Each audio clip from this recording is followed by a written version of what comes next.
for the Oral History Project of the Newport Historical Society, and I'm at the home of Mr. John Collins at 26 Carey Street, and this is our first interview.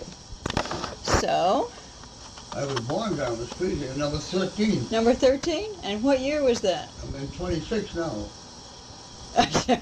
So you made it up from 13 to 26. Well, no, see, I was born there, and Yeah. I went to school here.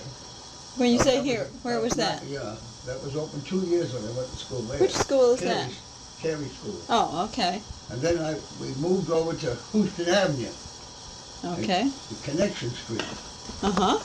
And one of my sisters was burnt to death over there. Oh, no. There was a city dump there then. Yeah.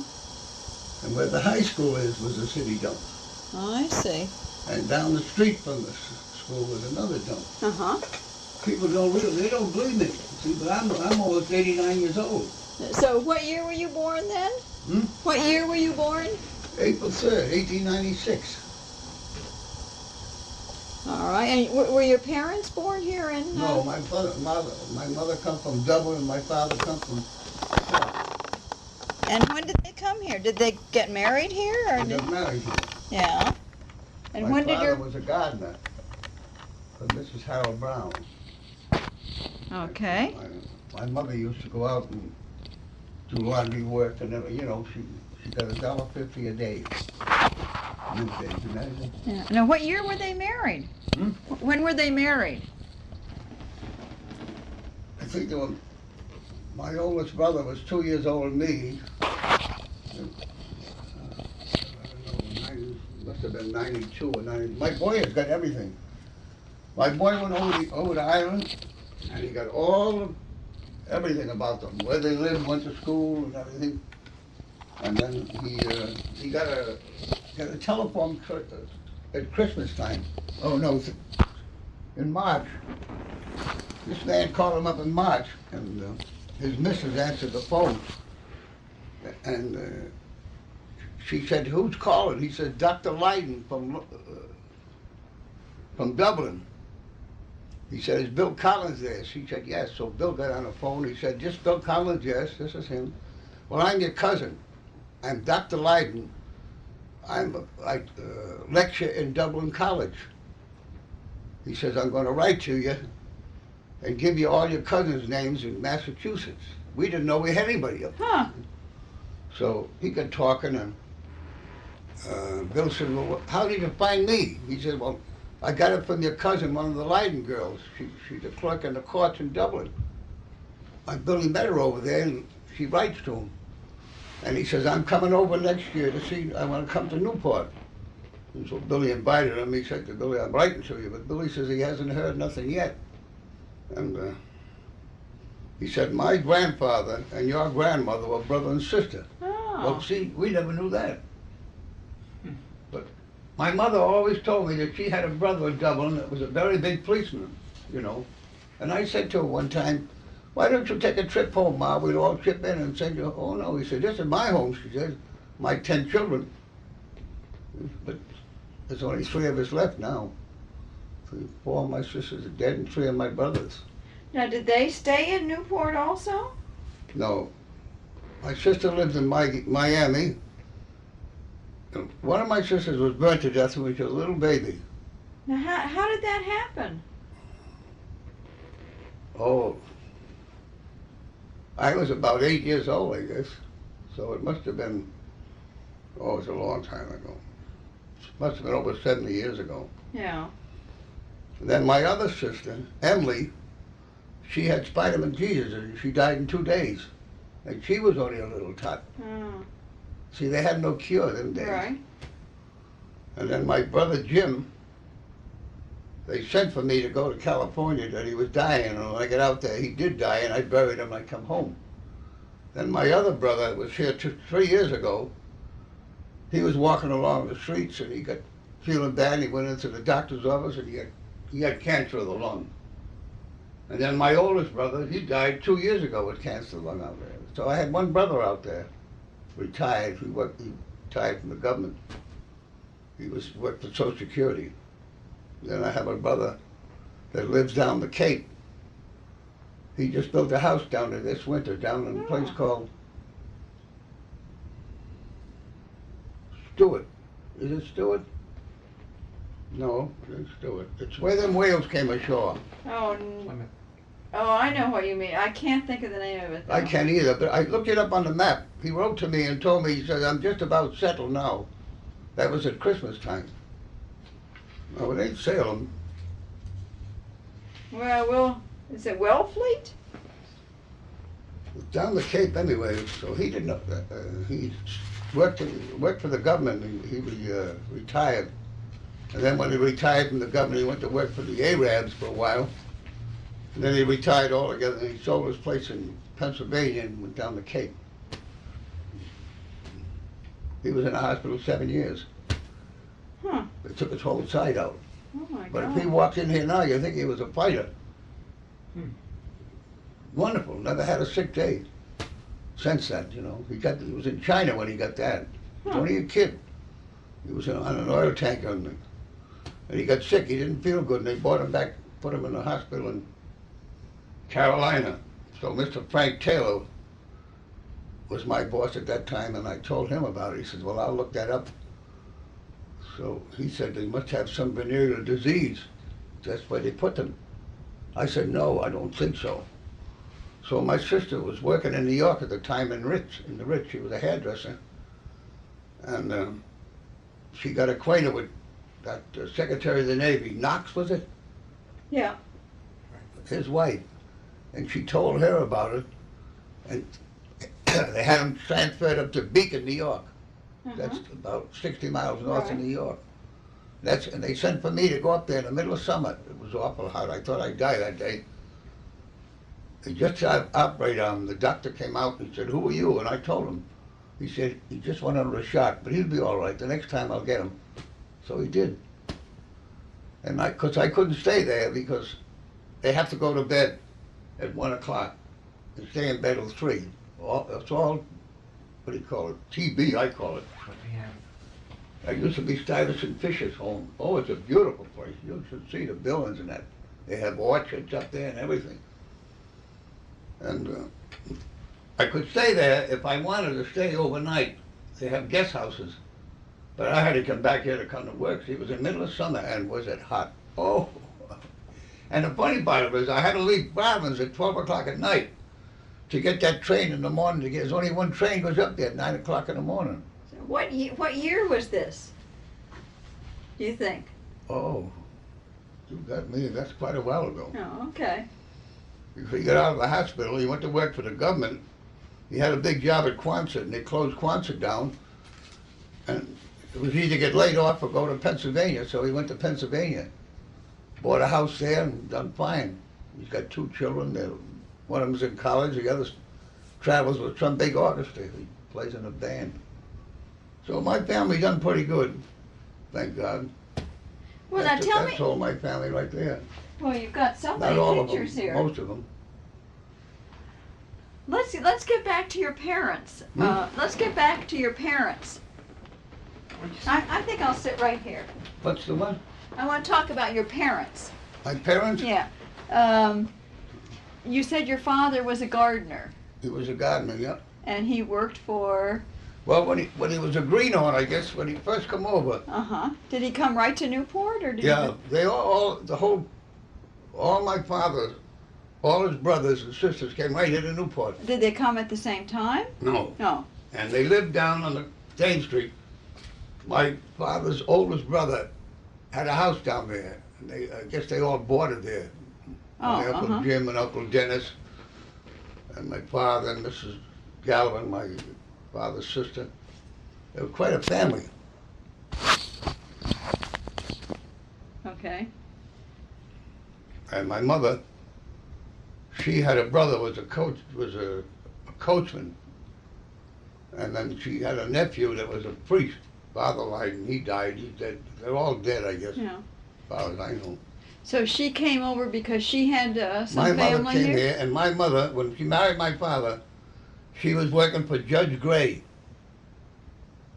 Up around Cranston Avenue, I think he owned a farm up there or something. she was a laundress, I guess, because she used to tell me that Mr. Gray, he's dead now, Austin Gray, she used to piggyback him around the grounds and have a great time with him. I used to talk to him about it, Yeah. and he couldn't talk. Mr. Gray, he used to have a pad, and he'd write on it, and then it would rub it off, you know. Oh, yeah. But he could hear. Uh-huh. And his daughter was Marion Gray. You know her? I don't think so. Mrs. Ali O'Donnell. She was a big woman with the preservation. Oh, okay. She lived in that house there by Twombly's. Some woman just bought it from Ireland. Oh. She left it to her stepson, Columbus O'Donnell. He's one of the main Pierres. He's Mrs. Pelt's brother. I know them all. So, that woman that got buried today. See that book there? That's his book. oh, what, not the great game animals? His wife got buried today. Oh, Russell Barnett Aitken? Aikens. Mrs. Aikens is buried here today. Oh, I didn't know that. Nobody know it. Hmm. I would have gone to the funeral if I knew. She's buried out here in the Trinity, they tell me. Oh, yeah. But that's the book he wrote. Yeah, the great game animals, for heaven's sakes. And that book under it, everybody wants that, but they can't have that. Oh, I better look at it then. You can Fortune? look at it. The Fortune issue of September 1933. It costs $1. It costs $3 now. That's all about Newport. Oh, I'd love to take a look at that. Everybody wants it. I should think so. But he's a great white hunter, that Mr. Atkins. Mm-hmm. He's got a beautiful home down there. That's her daughter, you know, that's in a coma in New York. Oh, yes, Mrs. Von Bulow, Sonny Von Bulow. Oh, I know them well. I used to be, every morning I used to be at the beach with him about 6 o'clock, but not last year. He don't come around here now. Yeah. I never see him. I ain't seen him since it's happened. That's too bad. She's the prettiest woman I ever looked at. And she's very polite, very nice, but she's very distant. She'd come in, she'd say good morning, Fido, and just go right up. Well, tell me about your name, Fido. How did you get that? God knows. I used to get checks from that and everything else. Get mail from different people. Is this as a child? Were you called Fido, or is this? It must have been. Even Senator Percy, when he writes to me, he says, "Dear Fido." He's a good friend of mine too. Yeah. So now, did your father? He worked for the Browns as a gardener My father was a gardener there. for all his life, or did he change jobs? Well, no, he was a gardener most of his life. Yeah. But, he died in 1960, just before the war. Yeah. My Was he- brother that lives down the Cape, he was 2 years old when my father died. Oh.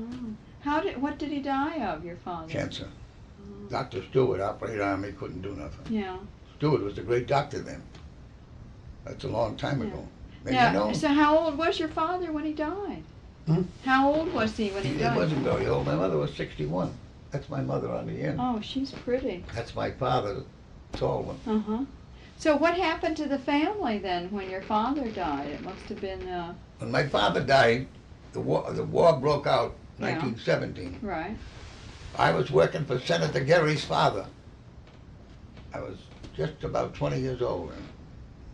And I went up to register for the war, you know, to draft. And they said that I couldn't go because I was the only support of my mother. They were all kids. Yeah. Let's see.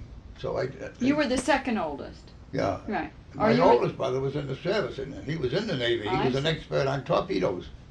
He went to school for that, and he was a diver. And then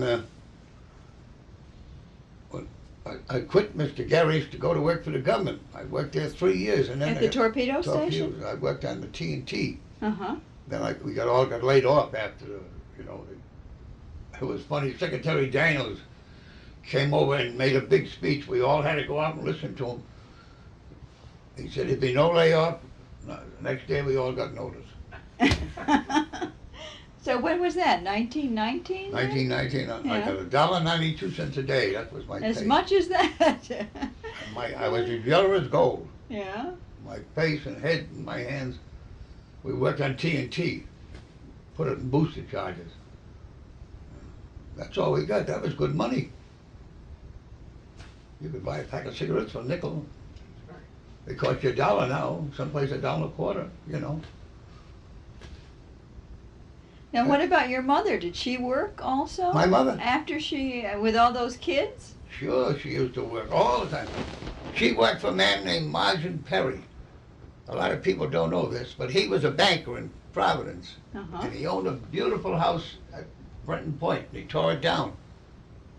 When you go around after you leave Castle Hill, yeah, and you come around, there's a big piece of land there, right on the water. It was a beautiful home. He used to ride in an armored car. Huh. The Italian people, all their money went. My mother, they used to come to my mother's house on Connection Street. I can remember this with the horse and wagon, and pick her up at 7 o'clock and take her over there and bring her home at 5. She got $1.50 a day. Now this was when, around 1920 or so? Nine? Oh, no. Or earlier than that? Way back in 1910, 11 or something like that. So I remember, Libby's had a bakery on Broadway, and they used to come around every afternoon with the delivery, and we used to get the stale buns and that over. Them days they used to go up and down here with the fish carts and the fruit carts and everything. You don't see that no more. You see, there was no chain stores. See? Up here on Thames Street, they used to have them big markets like James Eddie's and Colin Anthony's. They had a big place, you know, where they're building that new hotel. That's where Colin Anthony had the big market. Oh, I see. I didn't want to get, I could tell them a lot about that, but you see, there's a lot of trouble about that entrance, you know, they're reading about it down to the water. Yeah. Well, when I was a kid, on that corner was a family named Holland. They used to make ladies' hats.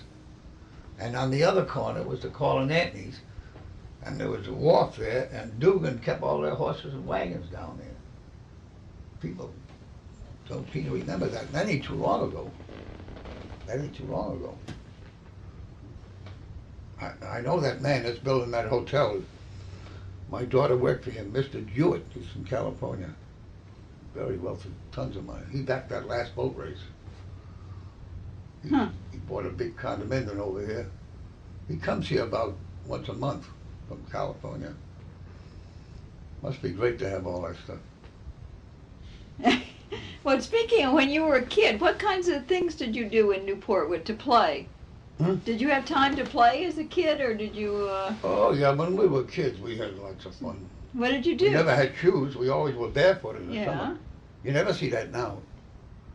And we always had little short pants. You never see that now. You know? I remember my Bill, when he went to Carey School, his mother used to put the short pants on and the black stockings. Oh, he used to raise hell. Oh, he never liked that. But he grew up to be a good kid. He's got a good family. Now, this is your son? Yeah. Yeah. Got a wonderful job. He's got 4 nice children. Now, where does he live? Here in Newport? He lives in Ward. Warwick? And my grandson lives in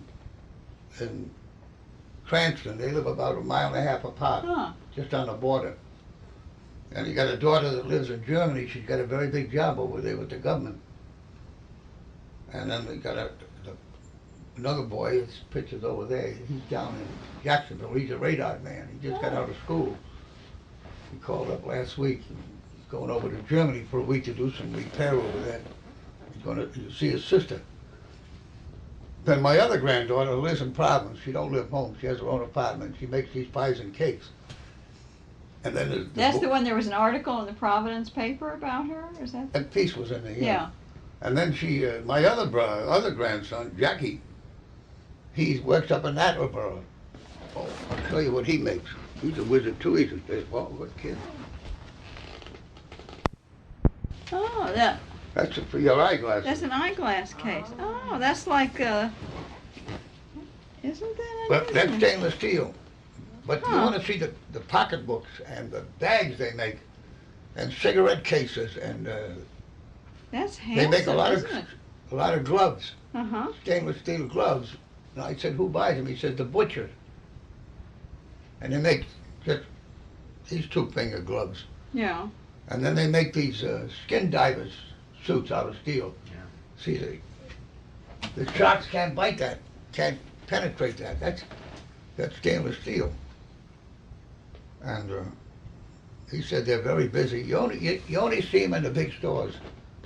You know, like Jordan Marsh's and all them places. Yeah. He bought me that for my Father's Day, but I never used it. Too heavy.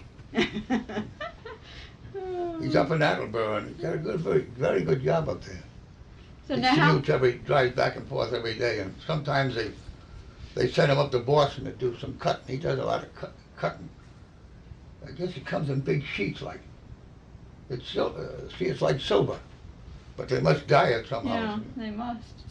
So now, do you have, besides Bill, what other children do you have? Well, one of my boys is dead. My first child died. He's out in St. Columbus, and that's where all my people In are. Ohio? Yeah. Hmm? Out where? My first son died. Yeah, where? Yeah, he died up here in the hospital. I see. But my boy Bill, when my wife got pregnant, I took her to New York. And my sister-in-law lived in New York, up off Fordham Road. And I used her address, and I got him into that big hospital in New York. Presbyterian? It's up on 169th Street. Presbyterian, right. I got him Columbia. in there. We were supposed to be residents. And when he was born and everything was done, it cost me $60. And when he was born, he was as yellow as a yolk of an egg. Huh. And all the doctors and everybody used to come up to look at him. Well, I was the same way when I was born. Really? They said I would die the day I was born. I was so yellow. They see, you never can give blood after you have that. Yellow jaundice. So how old was your son when he died? Just about a week. Just about a week. Yeah. But they was in the birth, I guess. Yeah. Dr. Sullivan he was a nice man, a good doctor, I guess. They said he was the best doctor there was. But my mother never had a doctor. All the kids were born at home? There used to be a woman by the name of Mrs. Douglas. And she used, what do they call it, midwives? Yeah, right. Every time my mother was labored, Mrs. Douglas would be at the house. She rode a bicycle. And when we'd see her on that bicycle, we'd follow that bicycle.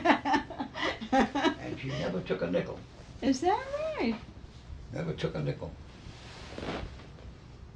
You know, it's hard to believe that them people was so good. You know, I remember when we lived in Connection Street, there was a colored family lived near us. Their name was Warren.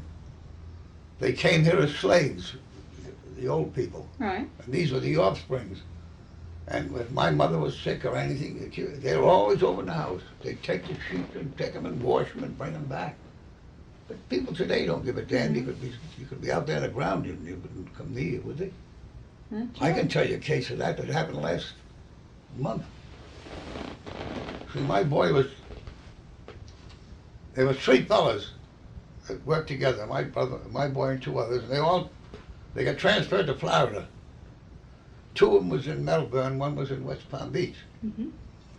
So the president of the company called him up from Georgia the other night and he said, Bill, I want to get Earl's address. This fellow lives down in Melbourne.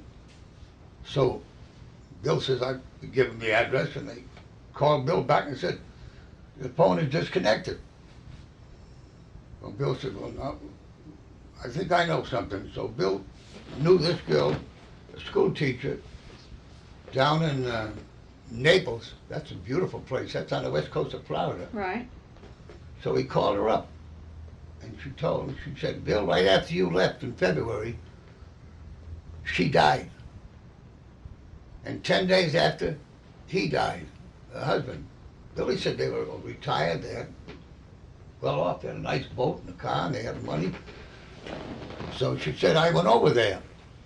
She told Bill, I went over there, and there was nobody around, and the door was open, and I walked in, and I walked out the back door, and he's out in the yard, and he was out there 3 days laying on the ground. And in a lovely neighborhood, you know, just like here, nobody saw him. So they said, the doctor said he had a heart attack.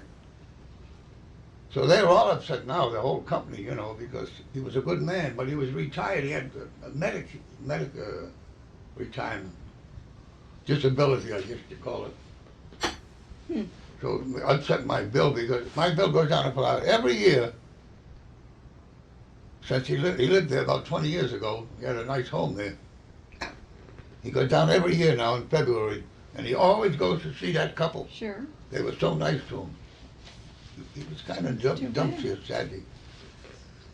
Hmm. You never know. That's right. Well, tell me, get me straight on this, Mr. Collins. You were born at 13 Carey Street. 13 Carey. And where else did your family live? We moved over to Connection Street when we were little kids. Okay. Then we moved to Sharon Court. That's in back of that fire barn down here on King Street. All right. It's a pizza place now. All right. That's where my two youngest brothers that's living now, that's where they were born. One was born in 12 and one was born in 14. And then my father died. And my oldest brother was in the war. And he had gone off to England, I guess it was. He was on a destroyer called the Samson. If you remember the German. Then my mother moved up to Thames Street, right across from Doris Duke's place. And we lived there all during the war. Now, how far off was that? I don't know where. About 19, corner of Dennison Street. Oh, okay. That's where Doris Duke owns that building. That All used to be the laundry, you know, one time. Metropolitan Laundry. Okay. But before that, it was some very wealthy family lived there. So, when the war came on, I went to work for the government, and my third youngest brother, he run away from home and joined the Navy, and he stayed in there for 30 years. Oh my God. Yeah, he's dead now too. Yeah. But one night the phone rang, and it was the Secretary of the Navy calling my mother. She got in touch with them somehow, because the Jacob Jones had been sunk. And there was two Newport boys on it. Only one of them was saved. The whole crew was lost, you know. That was in the English Channel. A boy by the name of Donovan, he lived up in Baxter Street. And a fellow named Murphy lived over the point. But Murphy was saved and Donovan was drowned. And he told me, I met him after the war. And he said, you know, when we got hit that night, the German submarine picked him up. But they didn't pick anybody else up because they couldn't find him. It was in the night. Took him aboard the submarine, they gave him a drink and gave him cigarettes. And the captain said, where are you from?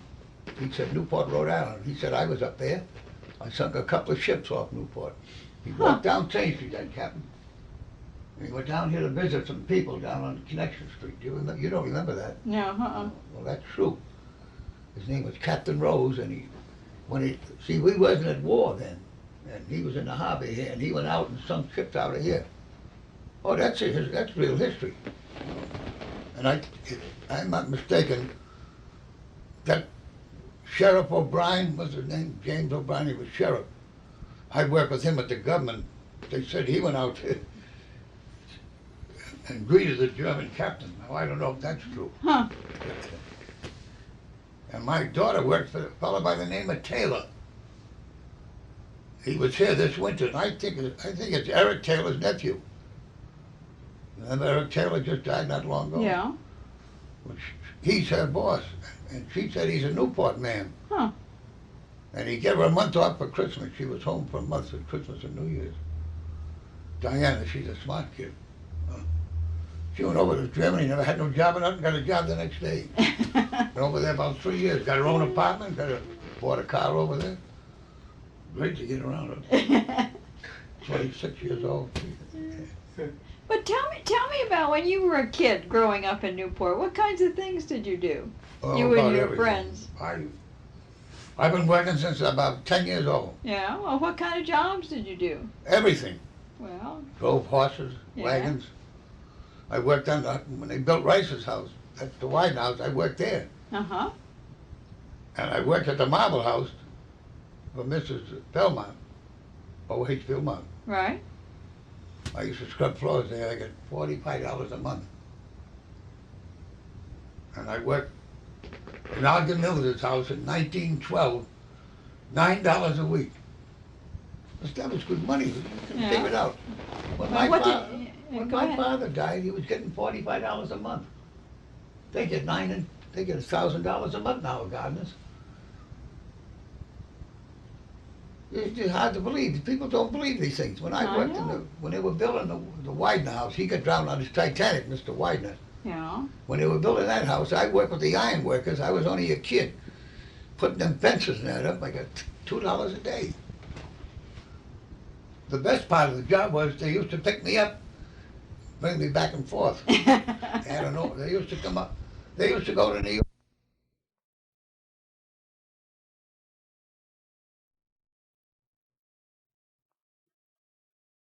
Would meet you up at the corner? And take me down. They had what do they call them? They used to call them the old time Fords, Model Ts, you know. Yeah. Oh, I worked all my life. I never had much schooling. I had to work to help my mother. How much schooling did you have? I started here and went to St. Mary's, and I finished in St. Mary's. What was that, about 8th grade or so? Yeah. Uh-huh. Then my Billy went to school here, and then he went to De La Salle, and then he trained from De La Salle to Rogers.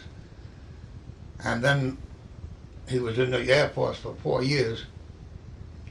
And when he got out there, he went to college, and he went to Bryan. He went around the clock, summer and winter. He never stopped. And he held 3 jobs while he was going to school. Oh my gosh. That's why he's so good. Yeah. He don't drink. He smokes a cigarette once in a while. And he's got a very good job. He was in the hospital 2 years ago. Almost $50,000, I guess. See, he had sunspots. I had them on my neck, and they're not from the sun. It's a germ in the air. You can get it sitting in your cellar. Yeah. He had this one on his forehead. See that little one there? That's a sunspot. Yeah.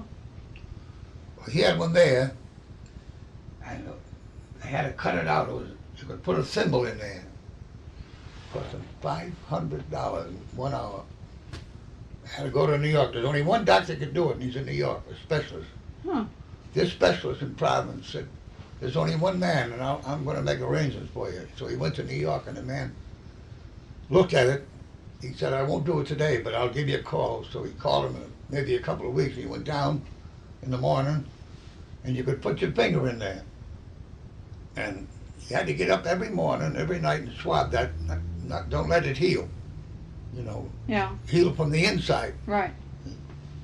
So you can see it now. And he had him here, nose. He was in the hospital over 2 months up in Providence. And the company took care of everything. He's got a wonderful company. Oh, I don't know. I never been sick. I had them sunspots. They took me in the hospital about this time last year, and that 4 doctors went all over me, and when they got all through, I said, what's the matter? Can't find nothing with you. I get these, see, I had my eyes cut, both my eyes. For See, cataracts? I can see your shadow. Can't make anybody out. I had cataracts, and my walk is like, you know, they say anytime they cut your ears or your eyes, you what do you call it? You don't have the good balance. Yeah.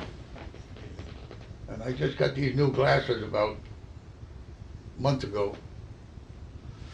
If I tell you what they cost, if nobody believes it, it's $293. Oh my gosh. And last week I got up, I put them on the table when I go to bed, and I picked them up and I dropped them.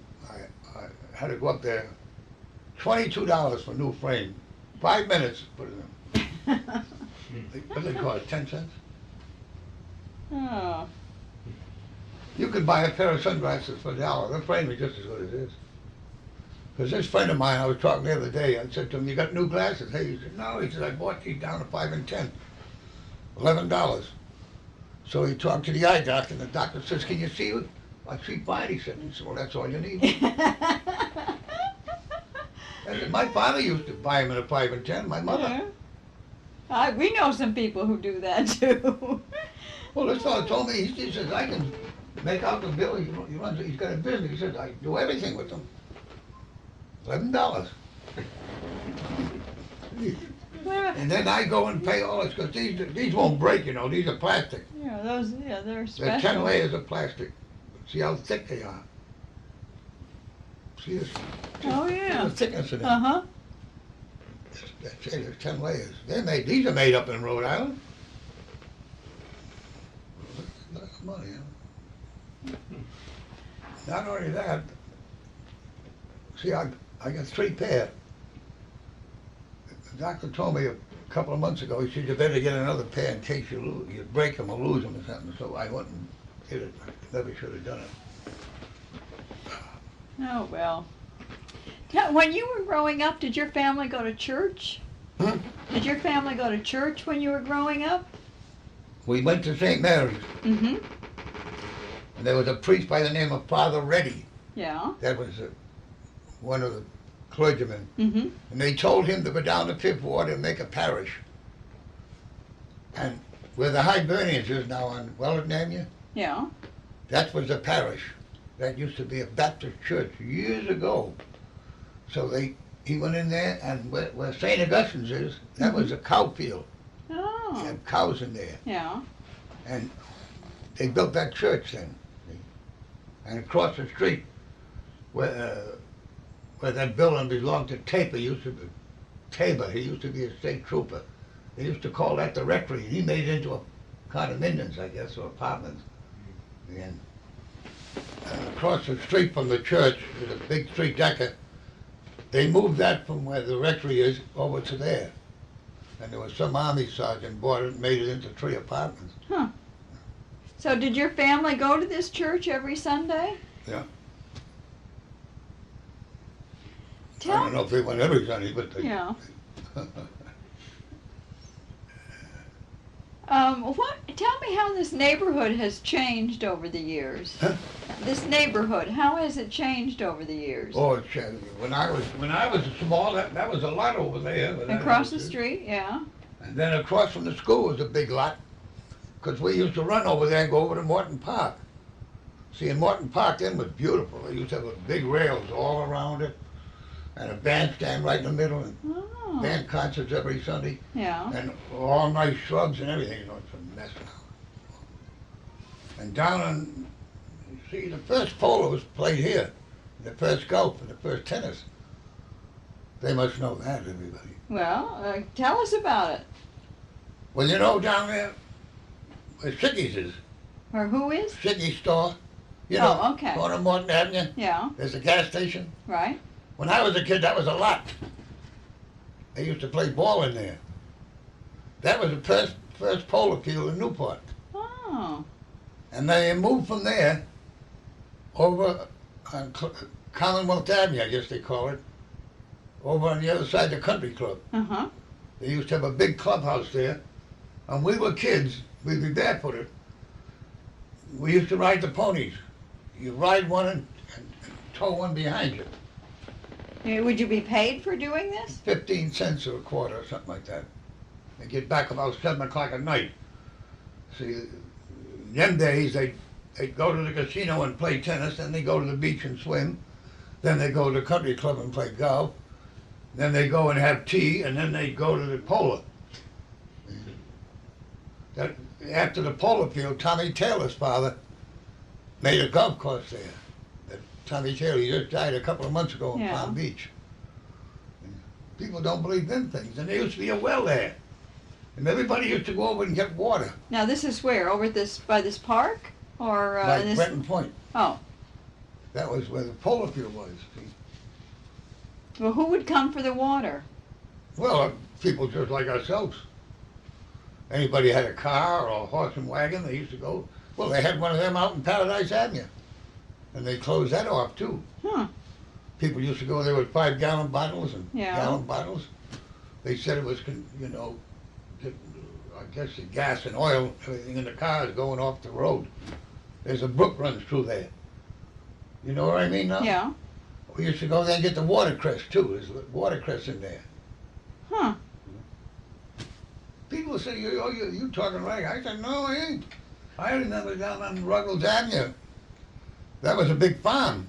Belonged to Mrs. Storwell. She had sheep in there and cows and everything. It's all houses now. I remember going down there with my father getting mushrooms. 5 o'clock in the morning. They had sheep in there and cows and everything. That run from Carroll Avenue to Bellevue Avenue. That's the place where John Astor lived. That was Storwell's place. Used to be a big iron fence around, and they took it down and put that wire fence up. They're building houses in there now. I mean, there's 3 or 4 houses in there now. Some doctor from Fall River, some's on the corner, I think. Well, what about the water? What would you go down to the water and go fishing or clamming? My father used to fish a lot. Yeah. We used to go to the gas house every morning and pick coke. Now tell me about that. Oh, everybody, I guess everybody that took war done that. You go down and take a bucket and go down to the gas house.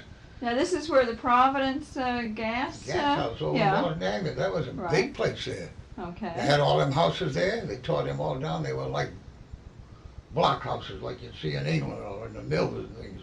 You know, all built together like no yard, little backyard. Yeah. And some of the best people in Newport was born there. Then on the corner was a big office building, and they had big tanks there. That's why they made the gas right there. My father worked there for a while. I guess all the old timers worked there, you know. That's why they didn't want to let them build that hotel, because that ground is full of oil in it. Yeah. So you would take a bucket and go down there? Go down there and get a bucket of Coke and come home and have your breakfast and go to school. Now, would you pay for the Coke? No, or? no. See, when they clean out you used to clean out the fires. I see. Yeah. You get it out of the cinder, you know. Yeah. It come a soft coal, awful gassy, see. And then when they clean the fires, they dump it outside, and the contractors would get that to put in foundations and things and roads. Oh, I see. You don't see that today. Yeah. You know, there's none of that. I always remember when I was a kid. My oldest brother, he was just 2 years older than me. He went over and he got a bucket full, but he bought back soft coal. And my mother, of course, she, like every other mother, I guess, she lit the fire and put it in there. Boy, almost blew the stove out of the house.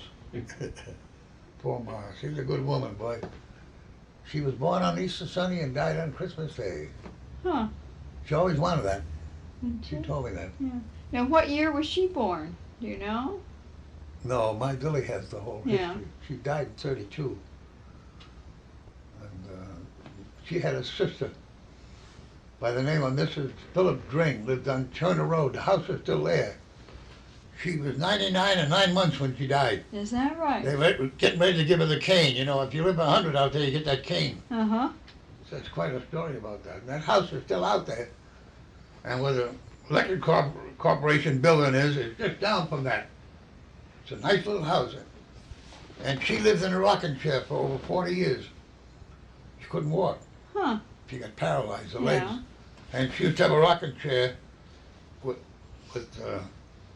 steel runners on it. And she used to go around the kitchen, make the bed, bake the bread, and cook and everything. And when my mother died, she came to the house and stayed at my house, my mother's house, for 3 days, and they had to carry her up the stairs and carry her down. She could get out of the chair, but she couldn't walk. They had to lift her out. They had a big farm out there. So that's how we're all mixed up. See, some was Catholic, some was Baptist. You know, Well, who was the Baptist? Your mother was Catholic. I see. My mother was Catholic. My mother had a sister, was Mother Superior. She died a few years ago up in a place called Brightside, up in Holyoke. Mm-hmm. Did you ever hear of that? I've heard of it, but I've never been there. When you go up there, you see this big copper cross way up in the air. All offerings. And she was in there for 40 years and never was out. Huh. Till my mother died. And my mother died Christmas Day, and I was in New York working for a man named Roger Benjamin. He was Standard Oil. His sister was married to Caruso. See, I used to go to New York and fly out every place in the winter when I got laid off at the beach. I wasn't permanent until 1940. So I went up there and I saw this nun standing in the doorway. And I said, it can't be my mother. I swear it was my mother. Isn't that So as soon as she grabbed me, she put her arms around me, and oh, she was a big woman. So the only way I could get her out, we had to get a hold of the bishop and get permission to let her come out, because she couldn't come out there no matter what happened. Yeah. So the bishop said she can go with him, but she got to take a nun with her. So there was a nun there that come from Providence, I think, or Pawtucket. And she said, I'll go. And we called up her family and told her that we'd be in Newport and where we'd be. Yeah. Boy, they was as happy as a clam. Oh, they were so happy that, the girl could come home. But I wanted to make a cup of tea and that. They said, no, we can't have nothing in your house. You can't eat. It was a very strict order. And when she went to the funeral, they had to sit in the back pew. It's a funny order, and all her mail was censored.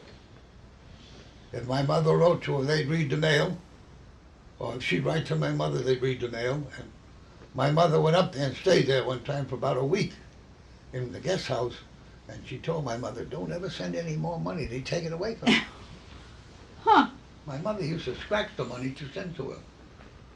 I think it's for orphans home up there, called Brightside. It's up in Holyoke. Holyoke, Massachusetts. Massachusetts, yeah. That's where they make the best writing paper and everything.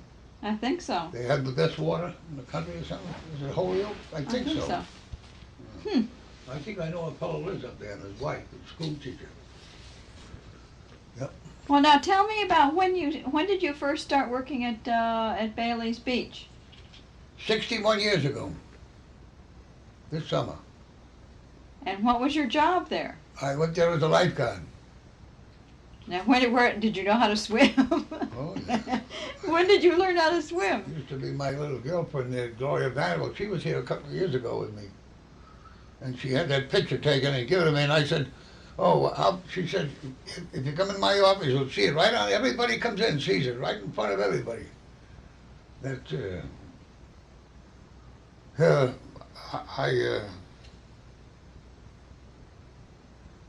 sister, I worked for her sister one winter in New York. Mrs. Harry Cushing. That was Reggie Vanderbilt's first daughter. He was married twice. This girl's mother was an actress. Wasn't her name Morgan? I think They so. were Morgan sisters. New York has changed too. I used to walk all over New York. I used to go up in Harlem, and you wouldn't go on the street there now. That's right. Me and my wife used to walk up Fordham Road. Fordham College is right there. We used to walk by there and around. Everybody said, "Oh, how are you?" Not today. Not today. New York. I get the New York papers every day. It's murder there. There's some cop got shot last night. Another cop. And I think the guys that shot them. Oh, and a trooper got killed today in New Jersey. And I think the guys that shot the trooper, I think they got killed. I think they had an accident and they got killed. There was something on the radio. They were going to talk about it, but they never did. But there was another cop shot last night, I think, in New York. It's an awful place. I used to walk all over New York. You're afraid to walk there now, yeah? Well, let's get back to your job that you had for 61 years. I went there as a lifeguard. Yeah. Then in 1938, the hurricane. Right. I went back the next year. They rebuilt the beach in 39. In 1940, they made me superintendent. And I was superintendent until about 7 years ago, and they have another fellow there now. But I still go every day, and they still pay me, So I don't know how long they're going to keep me. Now, how do you get there? Huh? How do you get out to the beach? How did I get there? No. How do you drive? Does someone drive you there? Oh, no, I've walked down the hill. I don't mind that. That ain't far. 30 minutes, something like that. Okay. Oh, I love to walk. When the weather gets good, I get up by 5:30, and I make myself a cup of instant coffee, and then I'd walk down, and I get everything open. When the boys come and the girls come, everything's ready for them. And then Mr. Winslow and that Count Ventel or whatever his name is, Von Bulow? Van Bueller, he used to be there every morning. The Budweiser girl was there every morning. And that man that killed himself with the preservation, that Paul, Oh, yeah. he used to come every morning. And Miss Martin, there was about 6 of them would come every morning. And they'd all have a swim. And I'd have towels for them, and I'd open up the gate so they could wash their feet, you know, when they come out. And some of them would jag around and run up and down the beach. And Mrs. Ortwine would come in every morning and have a coffee. I used to make coffee, and she'd have a coffee. She just bought one of these condominiums down Cotton Wharf. She's married to the Budweiser boy, one of the Budweisers. They just sold their house for $1 million over there. Imagine the money, huh? So what was your job as superintendent? What would you do? Hire the help and give all the orders what to do and not to do. Yeah. I don't know how many kids work for me, hundreds of them. Some of them's lawyers, some of them's doctors. That Archie Burdick that just died, was it last year? His mother just died the other day. He was the head of Siemens Institute, the minister. Oh, yeah. He worked there with me. He was a good boy, too. And Dr. Tiss, he's made a fortune out in Arizona. Oh, a lot of them. Bill Campbell, he's retired from the Army, come out of the Army with a big rating. George Hazel, he was a big Marine, come out of the Marine. They're all kids. That's what Mrs. Cook said one day. They made tapes, I don't know where they are. They might be in Florida. She said, who don't know Fido? She said, everybody says that my first job was in Fido. Never had a job with you. She's a character. She was a Norman. They owned the waterworks one time. Huh. This is Benjamin Cook. Their house burned down out there. That house, Doris Duke owns that place out there where the mill is, where they make the corn, grind the corn. I don't know. The cows are farming that out there in Middletown. Oh, okay. Well, across the street, the Normans had a beautiful home there. It burnt down. Mr. Brad Norman Sr., he owned the waterworks. Well, tell me, we were looking at the tray from September 14th, 1944. Now, were you presented with that tray? Well, I done so much work. I stood there and I saved as much stuff as I could, you know. And, Oh, for the hurricane in 44. I went right through it. I went through 4 of them. See what my father, see that little girl there on the left on that picture? That's me in the middle. You know who that little girl is? No. That little girl is worth $135 million. She owns Camel Soup. That's Happy Hill. Oh. Her and her sister, Mrs. Hamilton, their mother owned Camel Soup. She owned Franco American Spaghetti, and she owned Petridge Bread. And I had that book, and I give it to my boy, and they quote her as $135 million, and her uncle is John Doran. He's she married Ingersoll after. John Doran is worth over $200 million. It's a magazine. It costs, I think, $3. It comes out every 2 months. What is it, Forbes? Forbes? Forbes. Yeah. That's the book. That gives all the list, and it gives it her name. She Okay. opened a store up there in the avenue near Talbot's. Uh-huh. And she sold it, I think, to somebody. She had one in Providence. She's a nice kid. That's Happy. And that girl with her, name is Safe. And that's an English nurse that was over here during the war. Yeah. And that's my great-granddaughter, that little red dress there. Oh, she's darling. These are all her toys and stuff. Uh-huh. She was 2 years old in November. She leaves all the stuff here. And that's my other great-granddaughter with a hand on her hip. Uh-huh. That's my granddaughter when she was 3 months old, next to my wife. Is she some baby? Oh, Boy, she she's is. a devil. She runs all over this house. Now you mentioned the picture of President Kennedy that was. I'll show you up here. Here, Okay. Up here.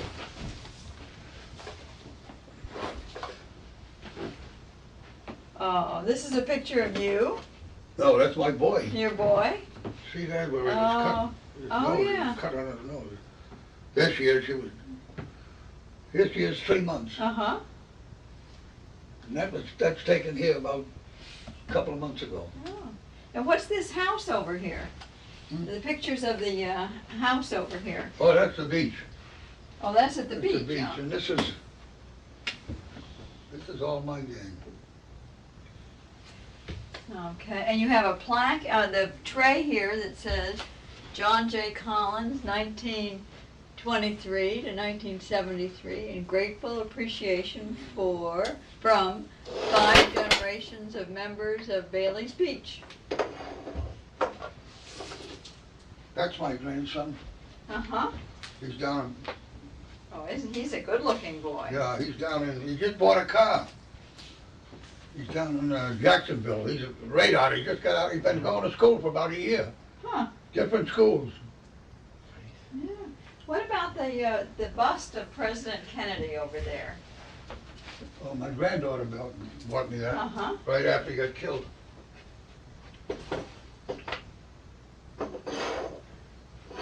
There's a little bit of everything. Look at all the books.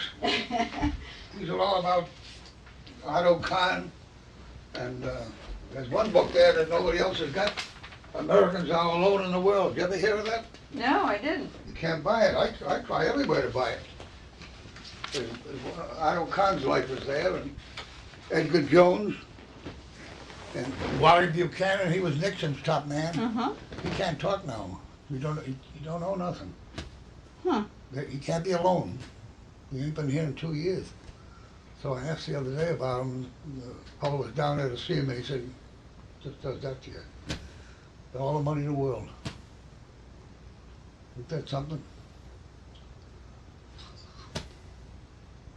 Yeah, Sad. there's a book over there by the name of man by the name of Edgar Jones.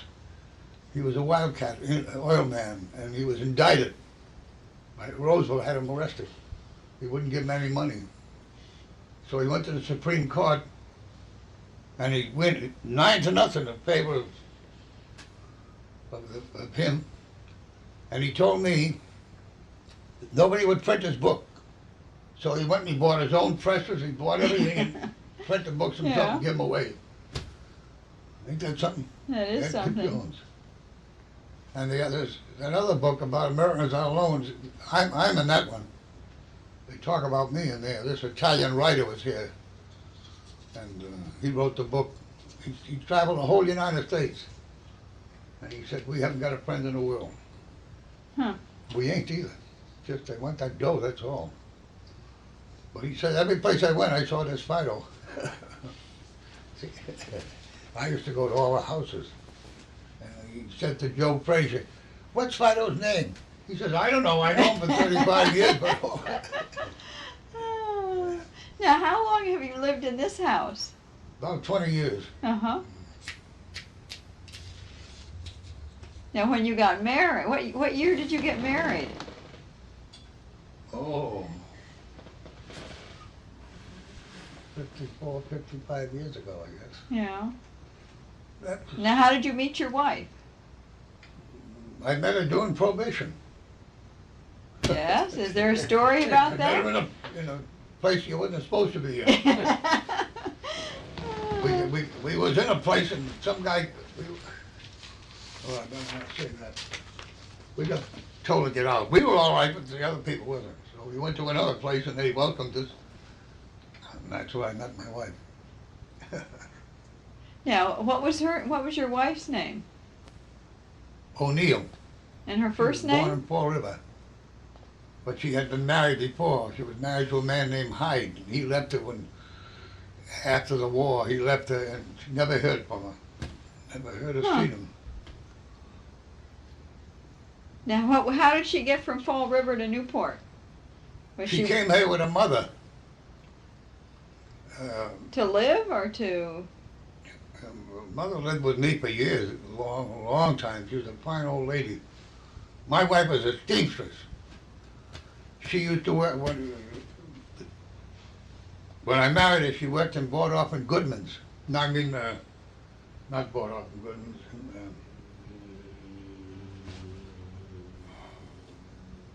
What's that other big store there, lady store?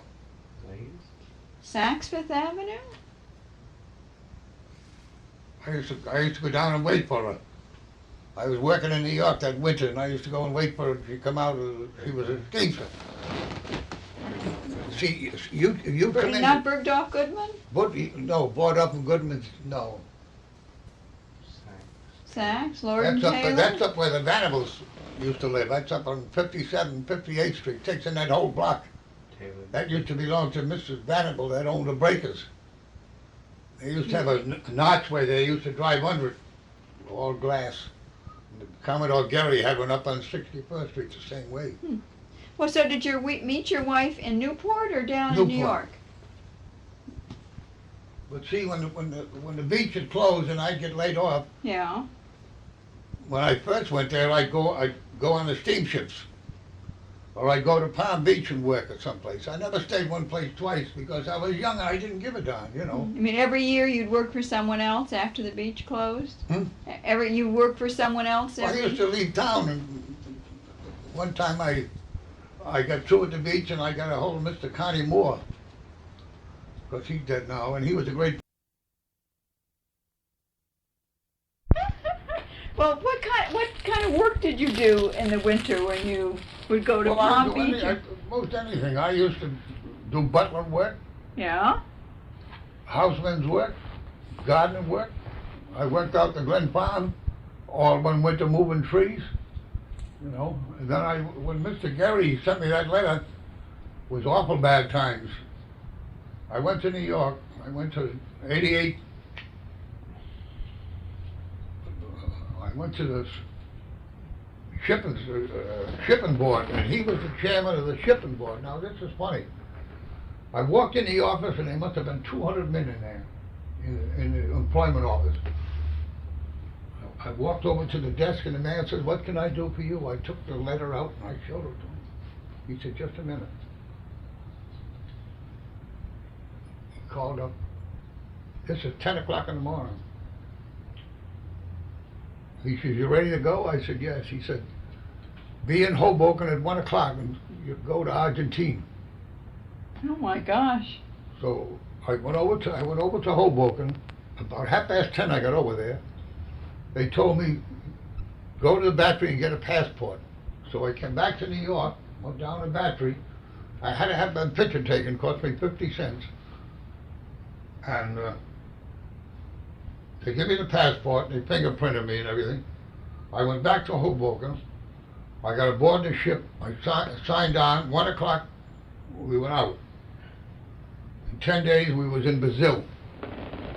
And we went from Brazil to Montevideo, and from Montevideo to Argentine. We stayed there 10 days. And then we came back to Santos, and we picked up the coffee.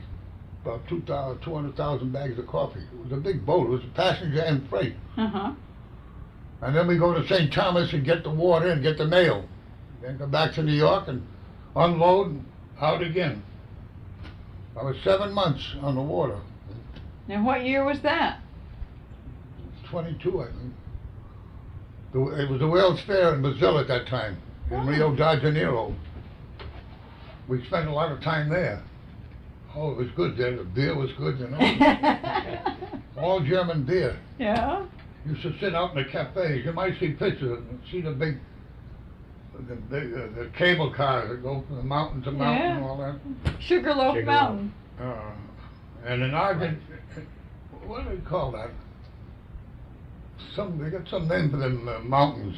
The cables, they run the cables. Yeah, the Sugarloaf Cable Mountain. cars. Sugarloaf Mountain. Hmm? Sugarloaf Mountain. Yeah, that's it. Well, there was a World's Fair then, some kind of a fair. I wasn't interested in that stuff. And then we was in Argentine. We used to pull into the dock, and all the people would get off, the passengers, and then they'd take the freight off. They carried lots of automobile parts and stuff. And then tow us out into the harbor and anchor us there, and we'd stay there. And when we go ashore, these fellas row us in these little boats and give them 15 or 20 cents, whatever it was. Like centavos or something they call the money. And we'd go to the bar and get a beer. They'd have girl bartenders, but no bars. You sat down, they served you, see. And 10 cents for a nice glass of beer. It was all German. It was all German there. Everything on the docks, all the cranes, everything was German. Germans control that country. That's where the Grand Slam, what was that ship that got sunk there going down there? The German battleship?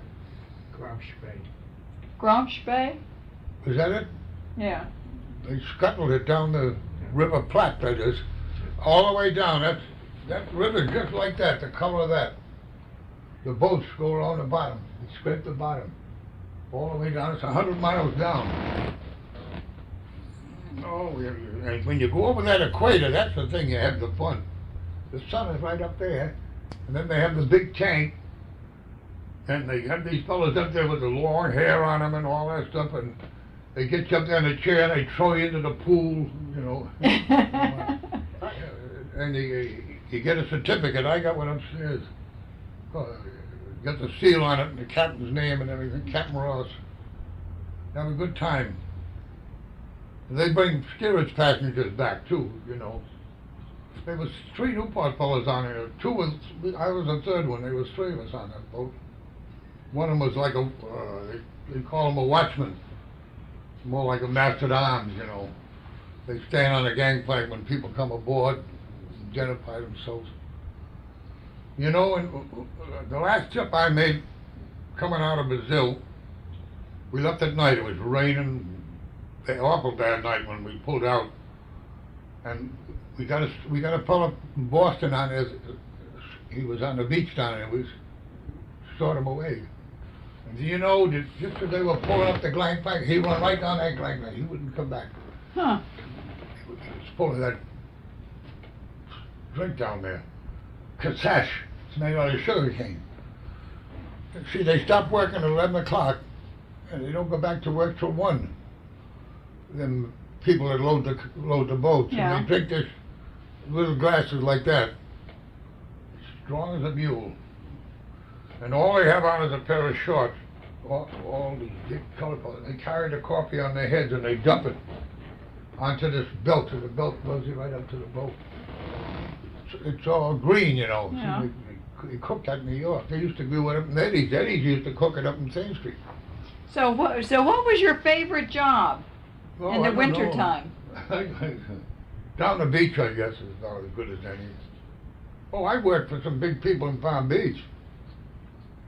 I worked for one of the richest women there was, Mrs. Horace Dodge. She died and left over $100 million. They couldn't tax her money, you know.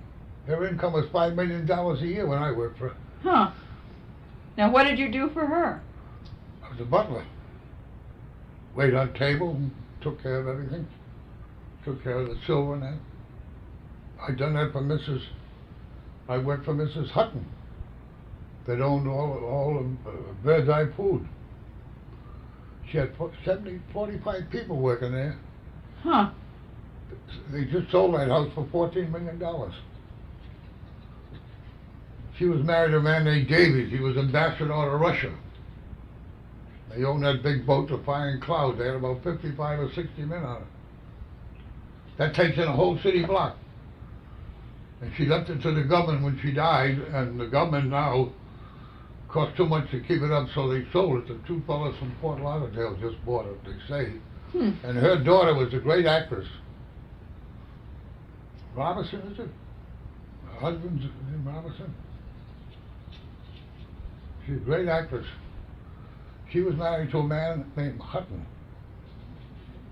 Owned the stock, E.F. Hutton. Mm-hmm. Oh, Marjorie Merriweather Post? No, that wasn't her. Marjorie Merriweather Post? And so I worked. I worked in her house. I served dinners there, and from soup to nuts, everything was gold. Is that right? Everything was gold, finger bowls and all. Now, how did you learn the what a butler does? Huh? How did you learn how to do things I properly. learned it working with them Englishmen. I learned it, see.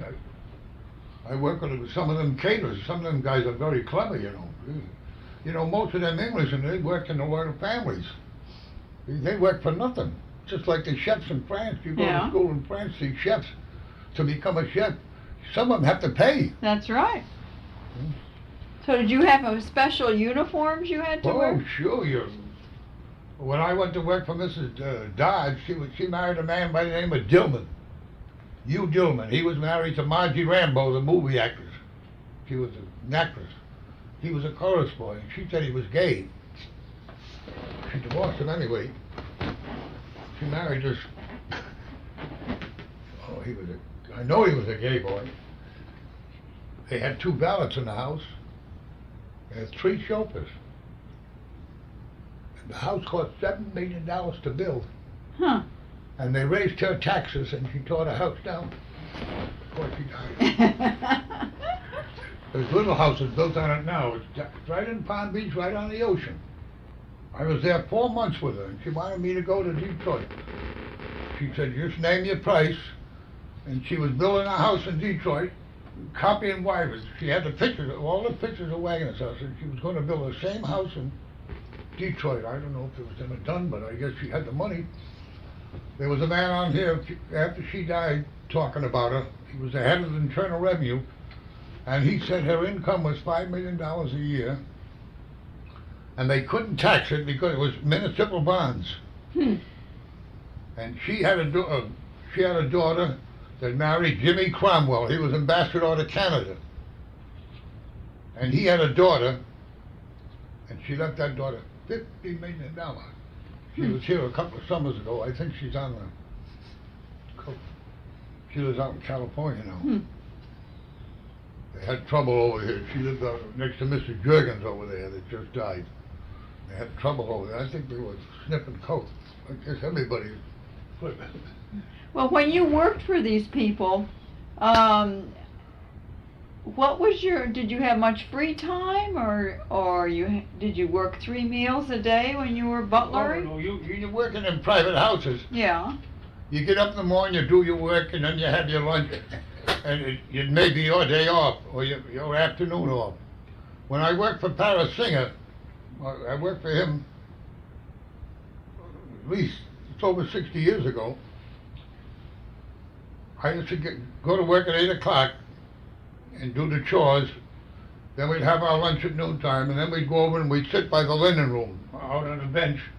And if anybody wanted anything, they'd call the linen room, and we'd go, move a bed or move a chair or a table. And then there was 4 of us. The other 2 fellas, they'd be off. They'd be up the beach.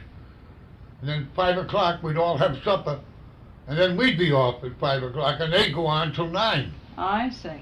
See, they had fireplaces in the apartments down the Everglades Club, it was. And somebody would call out, like Mr. Atwater Kent, and say, it's chilly. Could I have some firewood? Well, we'd pick up the wood and go over there, and we'd put it in the fire, and fool around. Everything all right, sir? Give you $5 or $10. Yeah. It was a lot of money, because I was only getting $60 a month. So what would you do when you weren't working, when you were in one of these other cities? What would you do for entertainment when you were in one of these? Well, when I worked for Paris Sing, was doing prohibition. Yes. There wasn't much you could do, because if you went in, there used to be a place you could go in, and the prices would knock you down for a drink, But we used to have a lot of fun. There was 6 or 7 of us from Newport working in flowers that winter. But I lived right in the club and had my meals in there. I had the best of it all. Now this was the Everglades Club? Yeah, Everglades. That's one of the best clubs there is. They had 8,000-9,000 every night for dinner. My boy worked there too before he went into the service. Oh, that's a beautiful place. They got a golf course. They got everything there. There's 6 bartenders. So what's your favorite city outside of Newport? Oh, this is the greatest place in the world. I like Frisco, Yeah. California. Now what were you doing out there? I had 4 brothers out there. I stayed out there 6 weeks. Well, I got a brother there now, lives on Commonwealth Avenue. That's right in the heart of California. I mean, Frisco. I used to love the cable cars. They're coming back on this year. Yeah, now. that's right. Any day now. Well, I used to get on that and go down to the Fisherman's Pier. Yeah. And then when you come back, you get off it and turn it around. Right. Oh, I used to love that. All the Chinese kids, you go through Chinatown, oh, they'd be jumping on, jumping off, and never stop ringing the bell. You know, you go up the hills like that and down. Oh, the buses like that. You can't walk down it. You got to take a woman take her shoes off going down in the hills. That's right. So what about Newport? Getting around Newport? Huh? Newport. How would you get around Newport? Do you remember the trolley cars? Walk around. I walked the Fall River a couple of times. Oh, did you really? Sure. I can't do it now, but I done it in my younger days. Yeah. During the First War, I walked the Fall River twice. Come back on a trolley car, 25 cents. Used to leave Morton Park. Down here, right? Here and go to Fall River. Uh-huh. And if you want to go to Providence, you should get on to Washington Square. You get on the trolley, went up Washington Square, and out the West Main Road, and then you get off the trolley, get on the ferry and go to Bristol, and then get on another ferry and go to Providence. I done that too. I went up to a parade up there one time with some Newporters. I didn't belong to them, but I went with them, and we had a great time up there. So tell me, you said you took the Fall River line down to New York? Did you do that? The steamship? Yeah, it was a down and a half from Long Wharf to New York. You leave at 9 o'clock at night. 9 o'clock at night, Yeah. you get in there the next morning. Yeah. And Now, then, Would you have a room, or this was just a? well, you could have a room if you wanted to pay for it, but you could sleep in a chair. I see. They had food on it. I mean, they were beautiful boats, you know. The Commonwealth, you know, they were Priscilla. They're beautiful boats. Now, how many times did you go down on the Fall River boat? Oh, quite a few times. Quite a few times.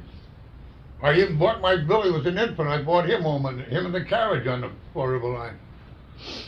And I got him in a stateroom, and I sat up all night, and I get off in the morning, 2 o'clock in the morning, and the wife and the baby got in a taxi, and I pushed the carriage down State Street. No, he was with his mother. I stopped at my mother's house. Well, my mother was dead then, but we stopped there. My sister was living there. Then I got an apartment the next day. But I bought this house. The fellow who lived here was deaf and dumb, both him and his wife. Their name was Carey. He was a painter, and she was a seamstress in Lee's. And they moved from here over to Hoover Street, over near the Clam Bay Club. And then Mr. Call got me this house. Jimmy Call, he was the head of that credit union up on the avenue. His boy runs it now. Mm-hmm. He got me this house. $6,000. And how many years ago was that? Over 20. Yeah. But before, I was living up in number 30. And I had to get out of there because the man had bought it. But I found out after I got out, I didn't have to get out because I could have stayed 6 months during the war, you know. Oh, yeah. They couldn't put you out for 6 months or something. But this was here, so I just had enough money to buy it, and I bought it. So that's why I'm here. Now I'm all alone. Well, the kids come over on weekends.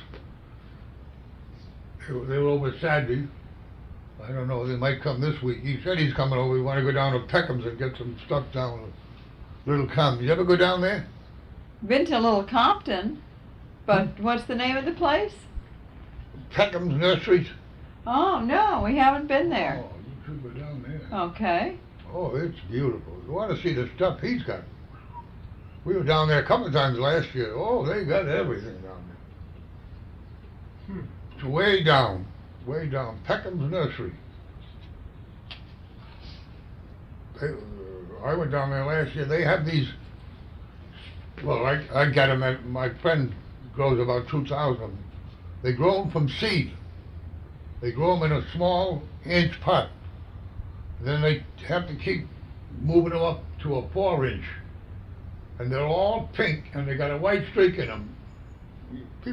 Rich people are crazy about them. Last year you couldn't get enough of them. Huh. And he has them down there. But they grow from seeds. That's something new, you know. See, one time they grow them from the cuttings. They used to take the cuttings off them. Like Now, how this. did you learn about gardening? Huh? How did you learn about gardening? Oh, I just picked it up. See my spider? Your spider plant, yeah. I had the mates of that, and I give it to my grandson. And he's growing. They cut one of the spiders off, and now they're starting a new one. Yeah. I bought that off chive. It wasn't. Look at how it's growing. I feed it. I give it a drink once a week. Every Sunday morning, I give him 2 glasses of water. Then I got these pills. I give him pills too.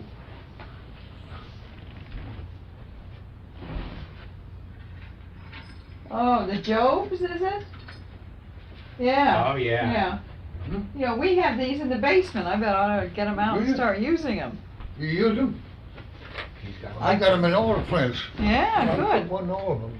One out there, and this is that viewers playing out there, and everyone needs to see, make them ivory, see how they are. Well, your yard looks just beautiful. We'll see if I get the flowers in it. Okay. But these are good. You put one in each. I don't know. You don't put them in too often.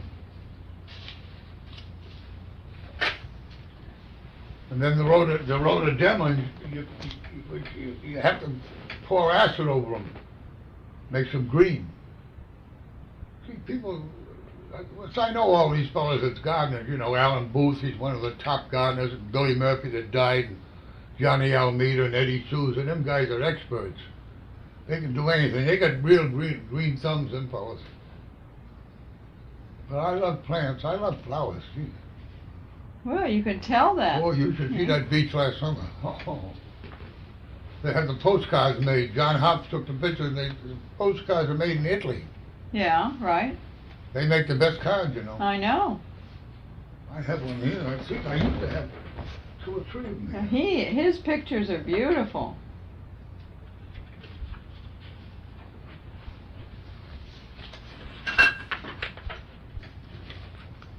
Oh, now who was that? Who's this a picture of?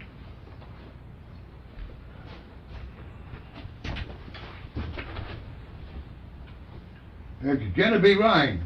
Uh-huh. And that's Happy Hill. That's the kid that had all the money. Oh, okay. That was a sand contest. And this Oh. girl here is married to an Englishman. He's a very big man in England. She's got about 6 children. And her grandfather was Otto Kahn.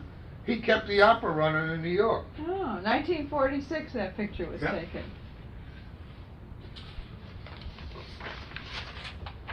Well, I got more pictures, more autographs, and more things. I was looking for that. You also have the best memory of anyone I know.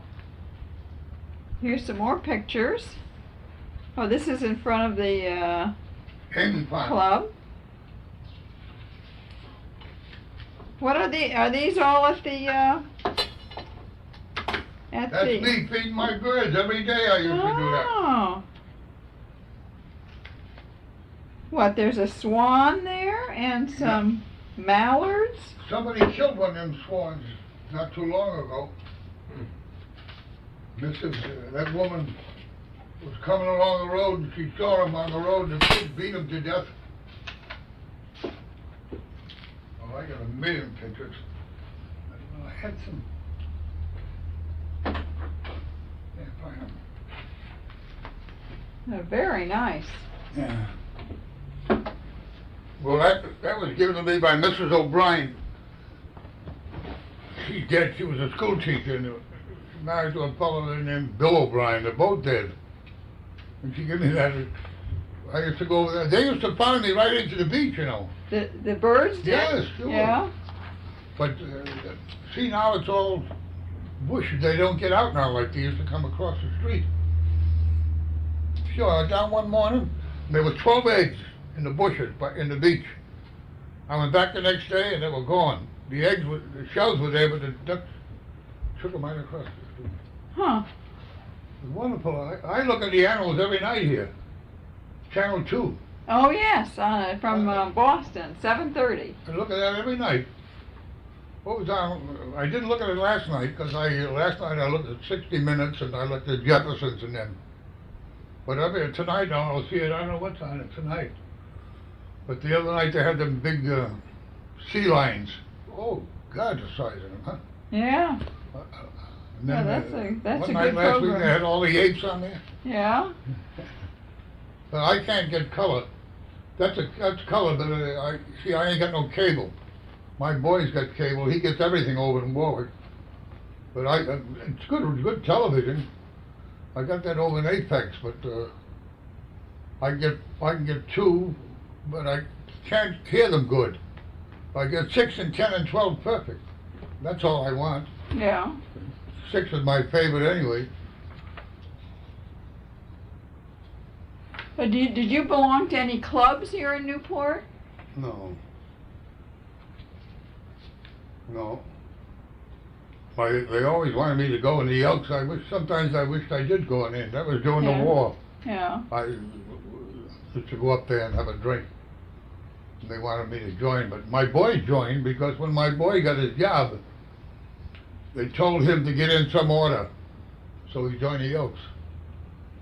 I don't know why that was, you know. Yeah. But the fellow that went to school with my boy, Frank Walsh, he lives in Georgia. He got 5 children. He got a beautiful home down there. He got a 5-bedroom home. My Billy stayed there. He's one of the top men in the company now, and he's the one that got my boy to go to work on the company. And the best thing he ever done. So it's good to have friends, you know. Sure. They just give my boy a beautiful gold watch. 25 years in the company. A couple of months ago, give him a dinner. It's a big. I don't know what you call it. They investigate everybody. It's like the FBI.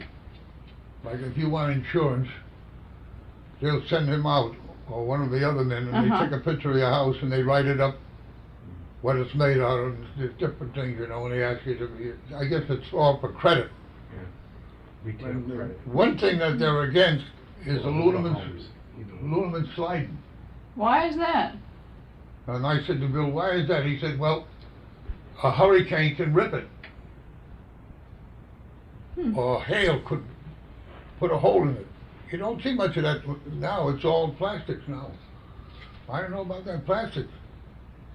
That'll burn just like paper. There was one down here in Stock Collins Street that burned the house right down. It was made out of that stuff. But I think there's something they make in Canada that they say won't burn. You can do anything, bend it or anything, you know. I just see them doing a house down on Gooseberry Road there, I guess. That Apex out here, is that Apex or something out in the country? They do all this sliding, you know. Oh, There's a place out in East Main Road. My house is all clapboards and I put shingles on it. So do you walk most places then? Do I walk? You walk everywhere you go? Oh, here? sure. Yeah. Sure. Where do you go for where do you get your food? I go up to Almax and down to Sicky's. Sicky's got about everything down there, you know. Oh, he does some business down there. Oh. Well, when they come over now, they'll come over, like, say, Saturday. If I might get a lot of stuff, you know, $30 or $40 worth of stuff. But I don't want a lot of stuff because I don't want a lot of food. I don't need it, you know. I could eat a banana sandwich and it would do me, you know. I don't really need the food. But they come over here, oh, they want squash and potatoes. They were over here Saturday. They had all that stuff. They had them little red potatoes and steaks, asparagus, and they love squash. They eat a lot of squash. And I don't care for it. But So are you a good cook too? Oh, I'll tell you something. Quite a few years ago, this caterer called me up and he said, will you do a lunch for me? He says, I can't get anybody. And I said, it'd be double pay. He said, that's all right. He said, I put that there because I'm wearing the rug out. Oh, okay. It cost me so much money. So, he said, see if you can get somebody to help you. So I got a hold of an English fellow. He was a nice man. Arthur Graham, he's dead now.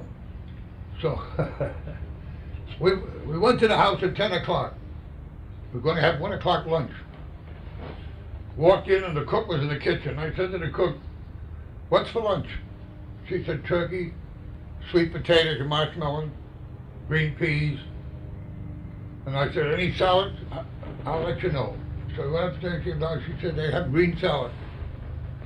She says, "I'll see you later." I said, "What do you mean you'll see me later?" She said, "This is my day off. You're going to cook the dinner." So I did. And started off at 14, and then went to 15. We wound up with 17 people.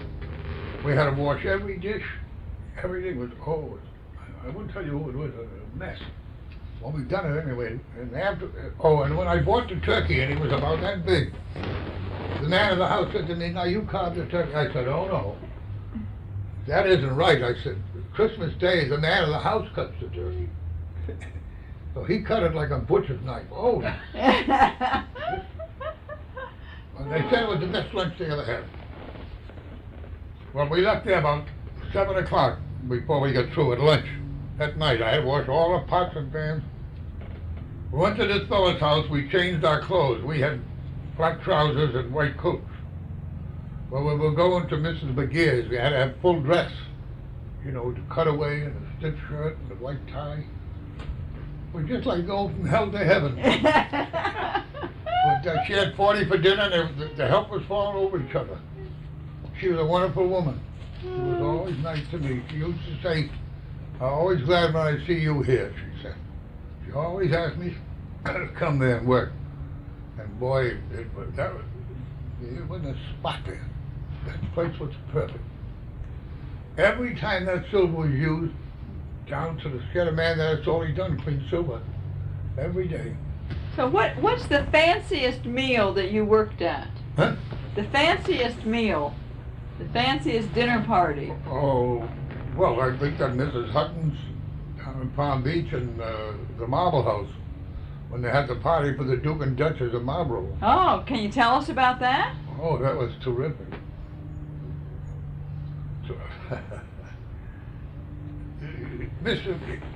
See, most of the rich people, when they have a dinner, they set the woman's on one end, the man's on the other, and you always start to the right of the woman's and come around. Well, Mr. and Mrs. Prince, she sat here, the dining room, the table's here, she sat on the middle of the table here, and he sat there. And they put a bottle of wine in front of each one of them, in a cooler. And then the Duke sat next to her. And when you went to the Duke, you had to go back about 3 people. You have to be so careful when you serve, you don't make a mistake. Oh, them dinners there. 5 chefs. 5 chefs in there. They start off with the melon. Then they'd have soup, clear soup, and each French cup.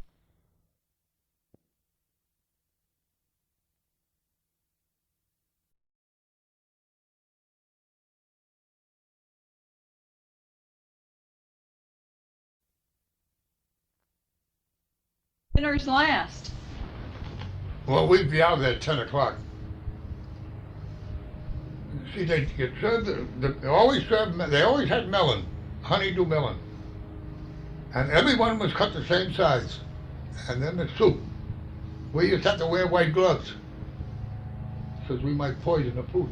And we wore white coats with the collar up like that. Yeah. Then you'd serve the fish. And then you serve the beef. And then the salad. And maybe smoked ham. What do you call them fancy hams? Virginia ham, the real Virginia hams. Right. You cut them very thin. And green salad. And then they'd have the dessert. Oh, talk about food. Would you get to eat some of it afterwards? Did they ever After it let? was over, all we got was some of the dessert Yeah. and a glass of champagne, and you got paid before you done the job. Why was that? They used to have a slip of paper about half the size of that, and you'd sign your name, and they'd give you $6. Now they get 50. Oh, you know what they used to serve all the time down there for the dessert? Baked Alaskan. The platters would be red hot. You'd have to put a wet towel on your hand. They put them in the oven, see? Yeah. The cake and the ice cream, and then the top, you know, the cream. Yeah. They get just brown, but they'd be red hot. Did you ever drop any of the food? Oh, no. No? Oh, I never was on. Do you know anyone who did?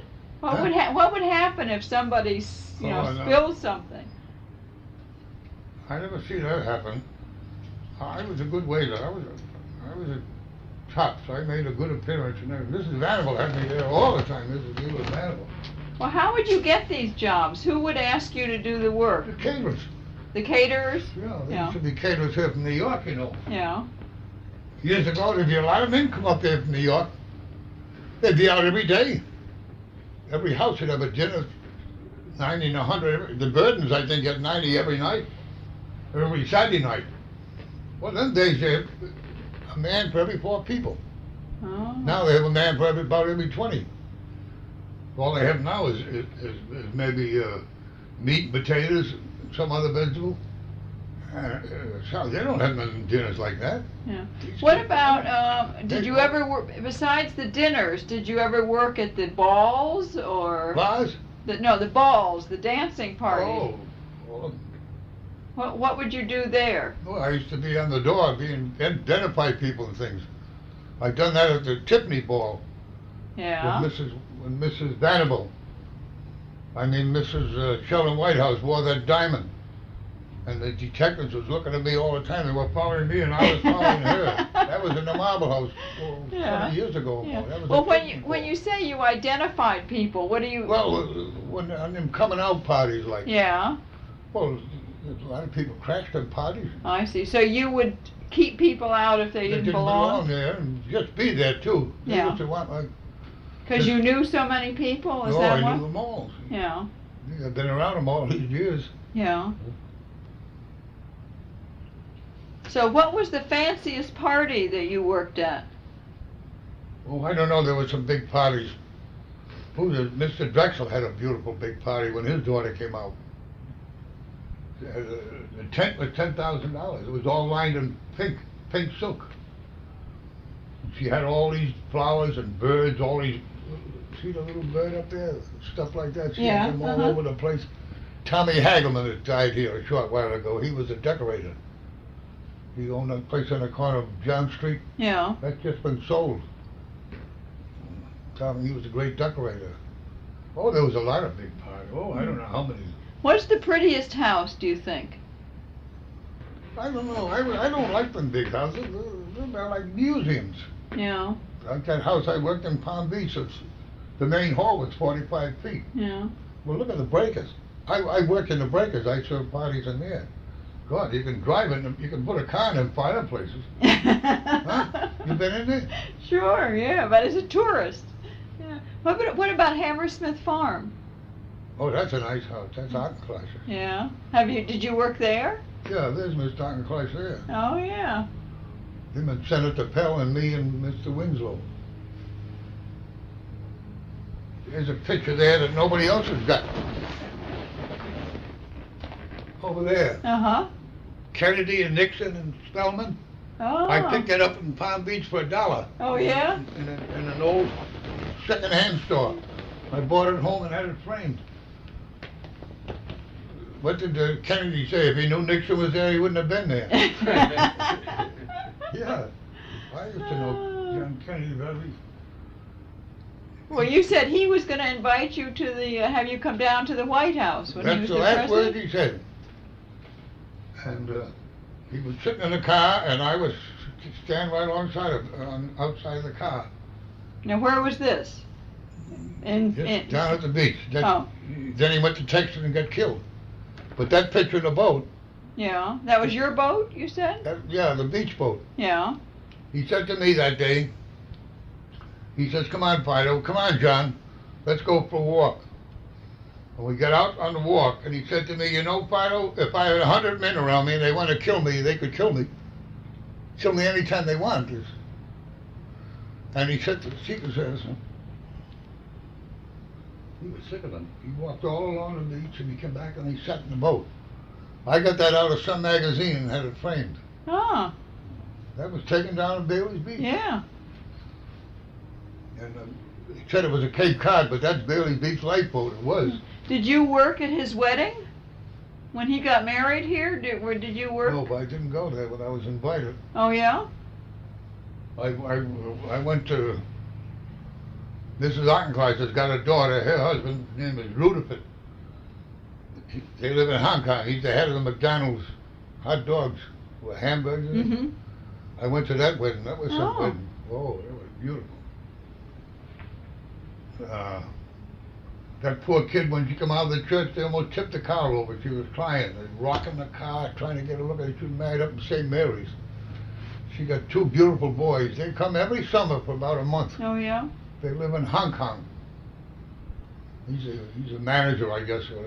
He's a rich guy, you know. And she's rich Yeah. too. He's a nice man. I used to caddy.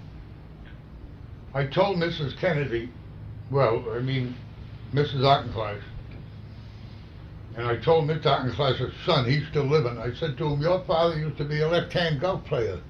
Oh, no. They wouldn't believe me. So, 2 or 3 years ago, they must have went up, before they turned the house over to that fellow, they must have went upstairs in the attic, and they found a set of golf sticks, left-handed. And I said to him, I'll tell you something you don't know, too. I said, Mrs. Moses Taylor was married in that house. And the fellow that married her told me, the caterer said it was his first job.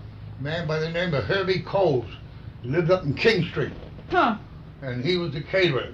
And he told me that. And Mr. Ottenkleist's father never built that house.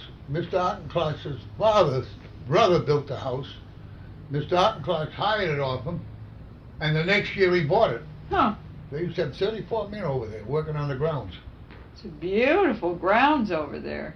Well, you should have seen it then when I was Yeah. a kid. I used to meet him every morning at the gate at 7 in the summertime. Mm-hmm.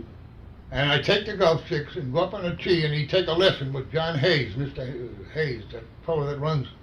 Pat Hayes, the lawyer, his father was a golf pro. And we'd go out for 1 hour. I used to get 10 cents. People don't believe them things. Yeah. See?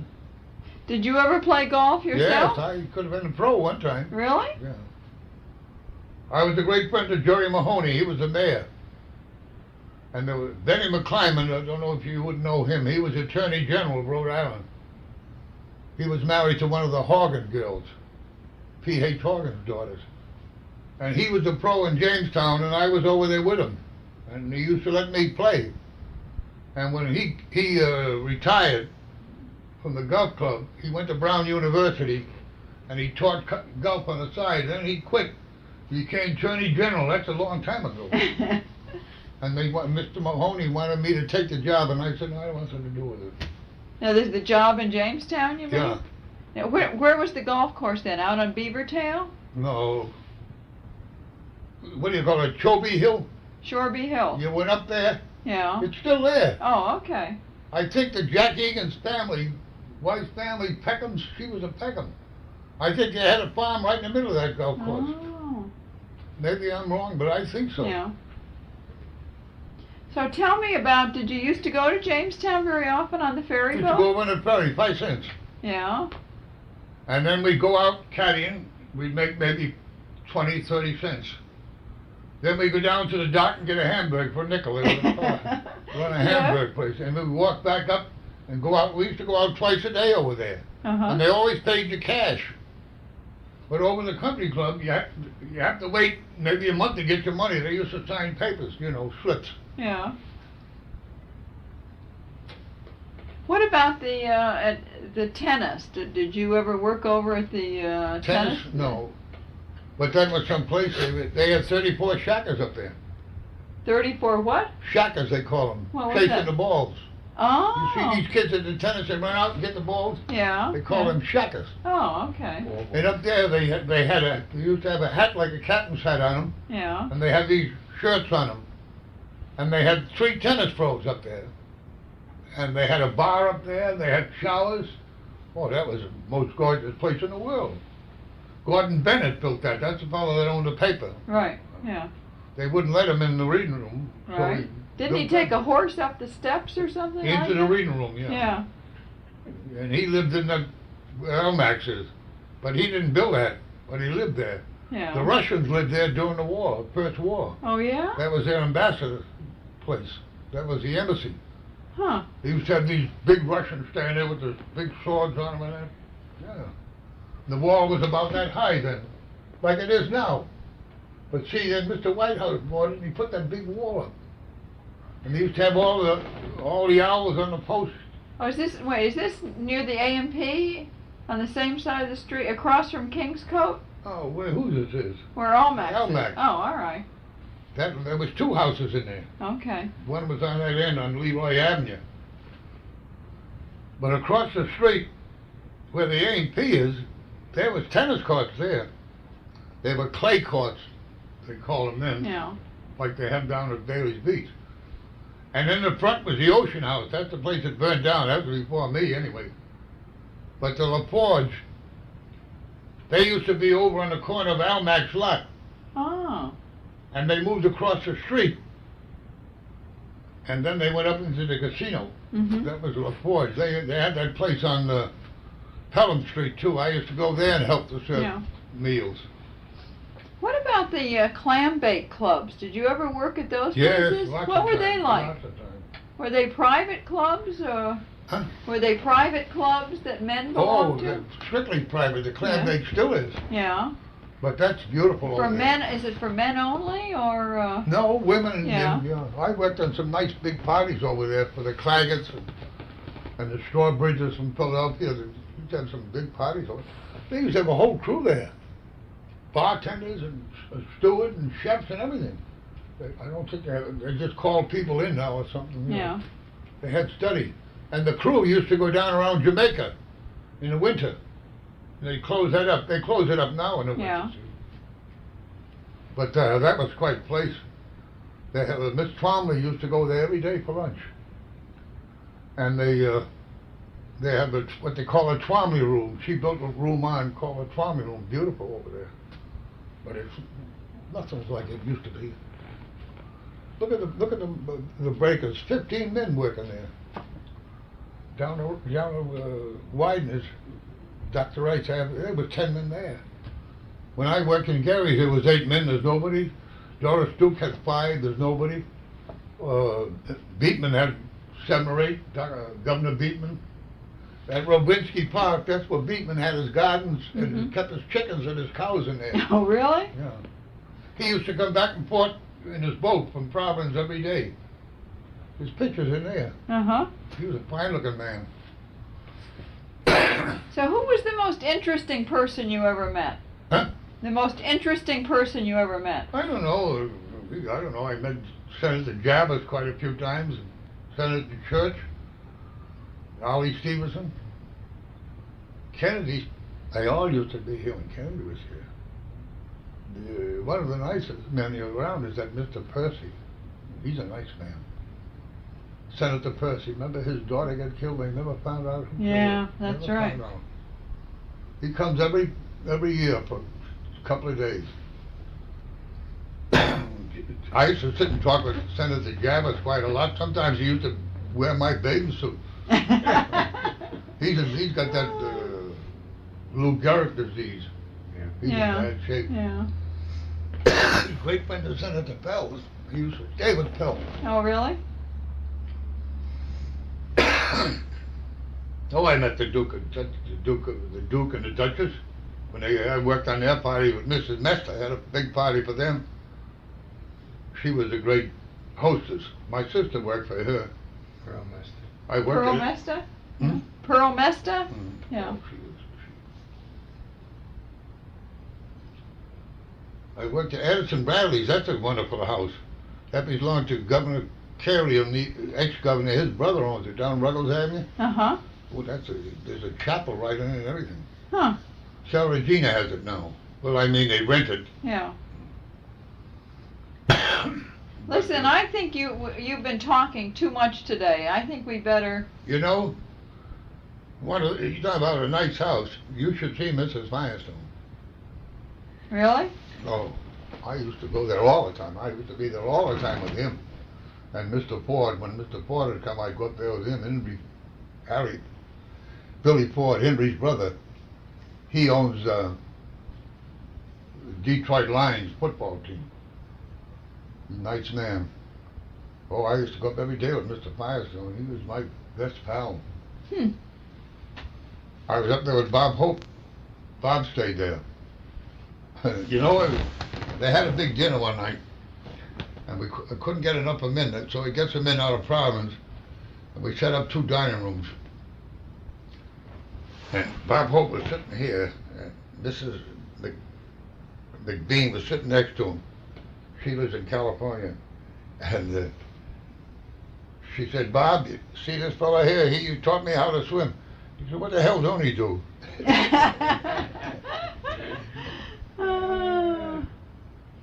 He had a bad weekend. It rained.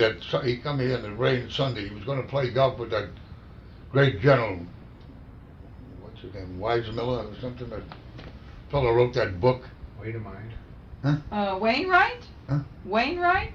Wait a mind. No. Wademeyer? That fellow, he was here a couple of years ago, Yeah. autographing books up on the brick market. Wait.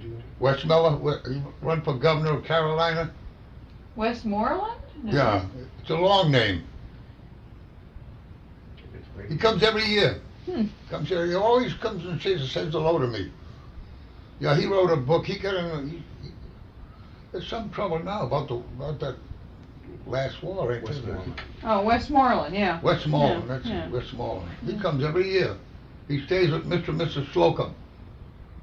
He was with Bob. They were supposed to play golf in that tournament or something, and it rained. Oh, it rained pitch and forks. Huh. Yeah, Firestone knew everybody, Mr. Firestone. He was a great friend of Eisenhower's. Eisenhower spent 3 years here. Right. 3 summers. He used to play bridge every day with Mr. Cushion and Mr. Harold Vanderbilt and John Crawford. John Crawford was one of the greatest backgammon players in the country. He died from that. Never drank or smoked. Was a wizard at everything. He was just a gambler, perfect gambler. He bet on anything. But a nice guy, nice fellow. He got divorced from his next marriage, his 3rd marriage.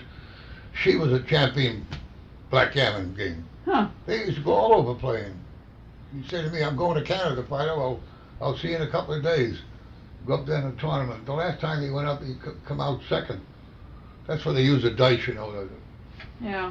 They use that checkerboard thing, whatever you call it. All the rich kids play that down the beach. He was good at it.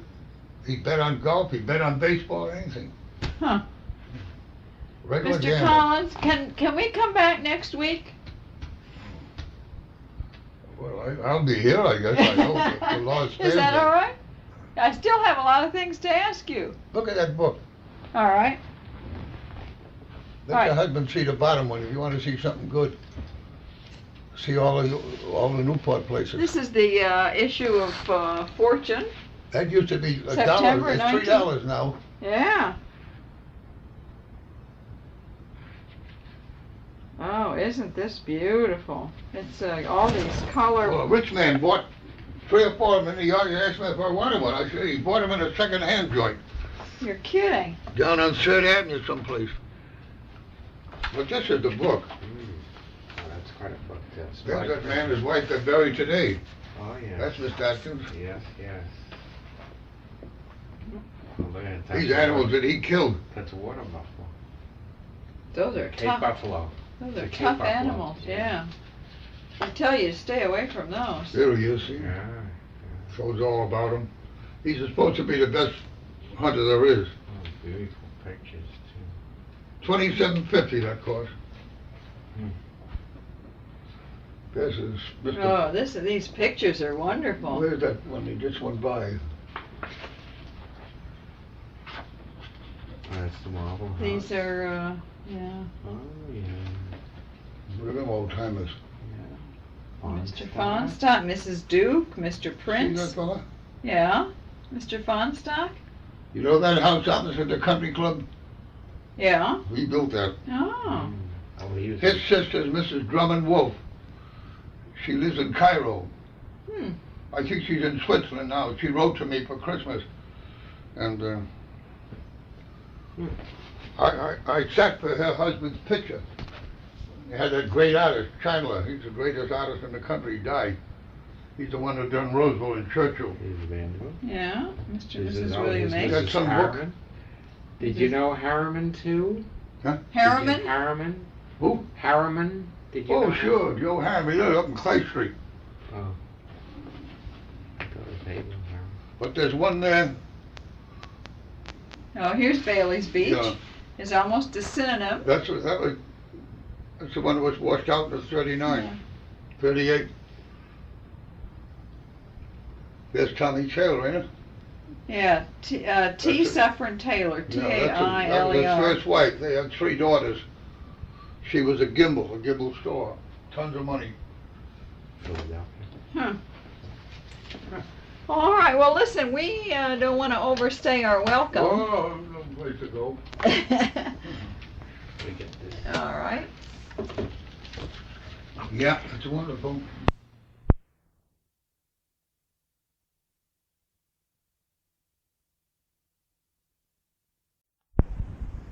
How come?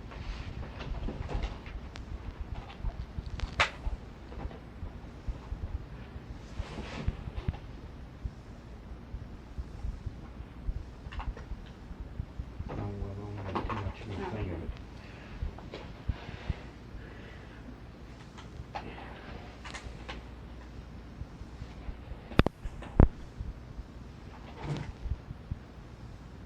Moving? Yeah. Okay. Okay, good. All right. So you were saying there was someone got killed on that line? I remember my mother was in New York for some reason. I couldn't really tell you what it was. And she coming home like, it got in 2 o'clock in the morning, the boat. Yeah. And I remember my father holding my hand, and we were walking up Main Street, and we went down Long Wharf. There used to be a big weight room there, a big freight station, everything in the days. The trains used to go right down to the dock. And when we got down there was a fire. One of the boats was tied up in the dock. They used to go in there and overhaul them and paint them every year. And my mother, they couldn't dock because of the fire, so they had to go to Fall River. And my mother had to come down back on the trolley car. I remember that. I was only a little bit of a tot. That's a long time ago. Now, why did your mother go on the boat? She went to New York, and when they couldn't land in Newport, so they went. See, Oh, I see. Okay, she was. They But used where to- was she coming from? New York.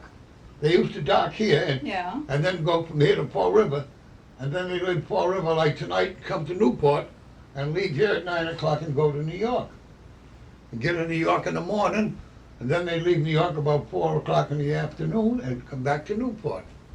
And I used to go down there, and there'd be 500 and 600 barrels of fish going on the boat every night. You don't see none of that now. It's all in trucks. It goes out in trucks. That's right. And there was a lot of work on them boats because they used to burn coal. They used to hire all these fellas to fire the furnaces and that. They have an orchestra on them and good food. They said the Commonwealth always had the best. There was a fellow named Danny Sheen. He's dead now. He had an orchestra. He played on that for years on the boat. Yeah, it's all different, everything today. What would be 100 years from now? It'll be all airplanes. Was you said that the Commonwealth was your favorite? That was my favorite boat. So if you went to New York, would you try and go on that particular boat? Oh, no. You would just take whichever one came along? Just be, when I wanna go, it'd be the boat. Yeah. So how many times would you go down, would you take it each year? Oh, not too many. When you would go after the summer season? Hmm. Yeah. Did you know many people who worked on the Fall River line? No, I didn't know too many of them. Some of some of the firemen were Irishmen. One of them lived up the street here.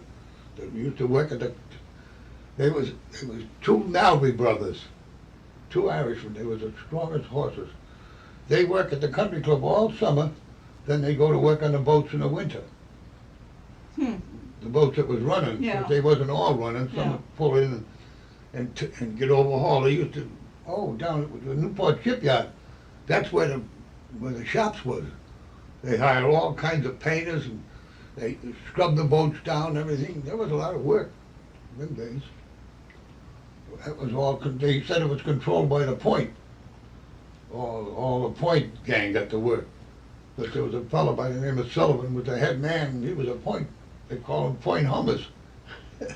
Now, where did that expression come from, do you think? Point hummers. I don't know, it's just like, Well, what did the humming, is it from humming? I don't know. That's what they call them, eh? Point Hummers. It's just like the Sullivans. Look at all the different names they have. Go Home John and Ginny the Rider. Yeah. Oh, the different names. It's that long. You should read that.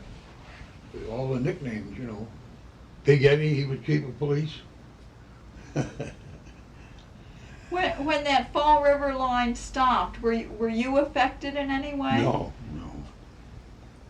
Oh, that ain't been running for years. I know it. No. So was it And the sad? last trip I had on that would be 53 years ago, I guess. That's a few years I ago. brought my boy home on it. He was just he was 3 months old, I guess. No, was that when your wife delivered, had the baby in New New York? York, and she took him home in a taxi, and I pushed the carriage down Main Street. 2 o'clock in the morning. Good thing that I push it down now, I suppose I'd get murdered. I wouldn't go out at night. I don't go out at night. I haven't been out in 2 years, unless I go out with somebody. I wouldn't go alone. Yeah. It's a life and what they're dying, you know that. Look at how many did they bring in last night? 90? I don't 90 know. arrests, didn't they? I don't know. I haven't seen the paper. Well, it was on the radio early this morning. I guess all the state troopers and all the police in Middletown, Portsmouth, and Newport, and Narragansett, and the FBI men, I think they had 90 warrants. Dope. It'll be in the paper. They're in court now. They was in court this morning. That was on the radio early this morning. That's the first thing I do when I get up. I put the radio on and see what the weather is, you know. Yeah. Yeah, things have changed. I think when Commodore James died, he had 104 people working for him. He got them all money. Is that right? Everybody that worked there got $500 a year for the year, every year they were there. I think Mr. Mann, he was a coach, and I think he was there 40 years. Did you ever inherit any money from any? I don't know. I never been lucky. I thought about 4 times I was gonna get something, but I never did. And I know if them people came back and found it out, they'd go right back to their grave. Did the Fall River line bring many tourists here? Who? Did many tourists come on the Fall River line? Or do you think it was just, no? Well, the rich people ordered an awful lot. There was a fellow named Charlie Bradley. He used to have horses and wagons, and he used to have we call them low gears, long wagon, just like these trucks they have now. And they used to send a lot of stuff back and forth. He used to, every every fall, like after Labor Day, you'd see Charlie take it down and put it right on the New York boat with all the silver and dishes and things. There's none of that today. None of that.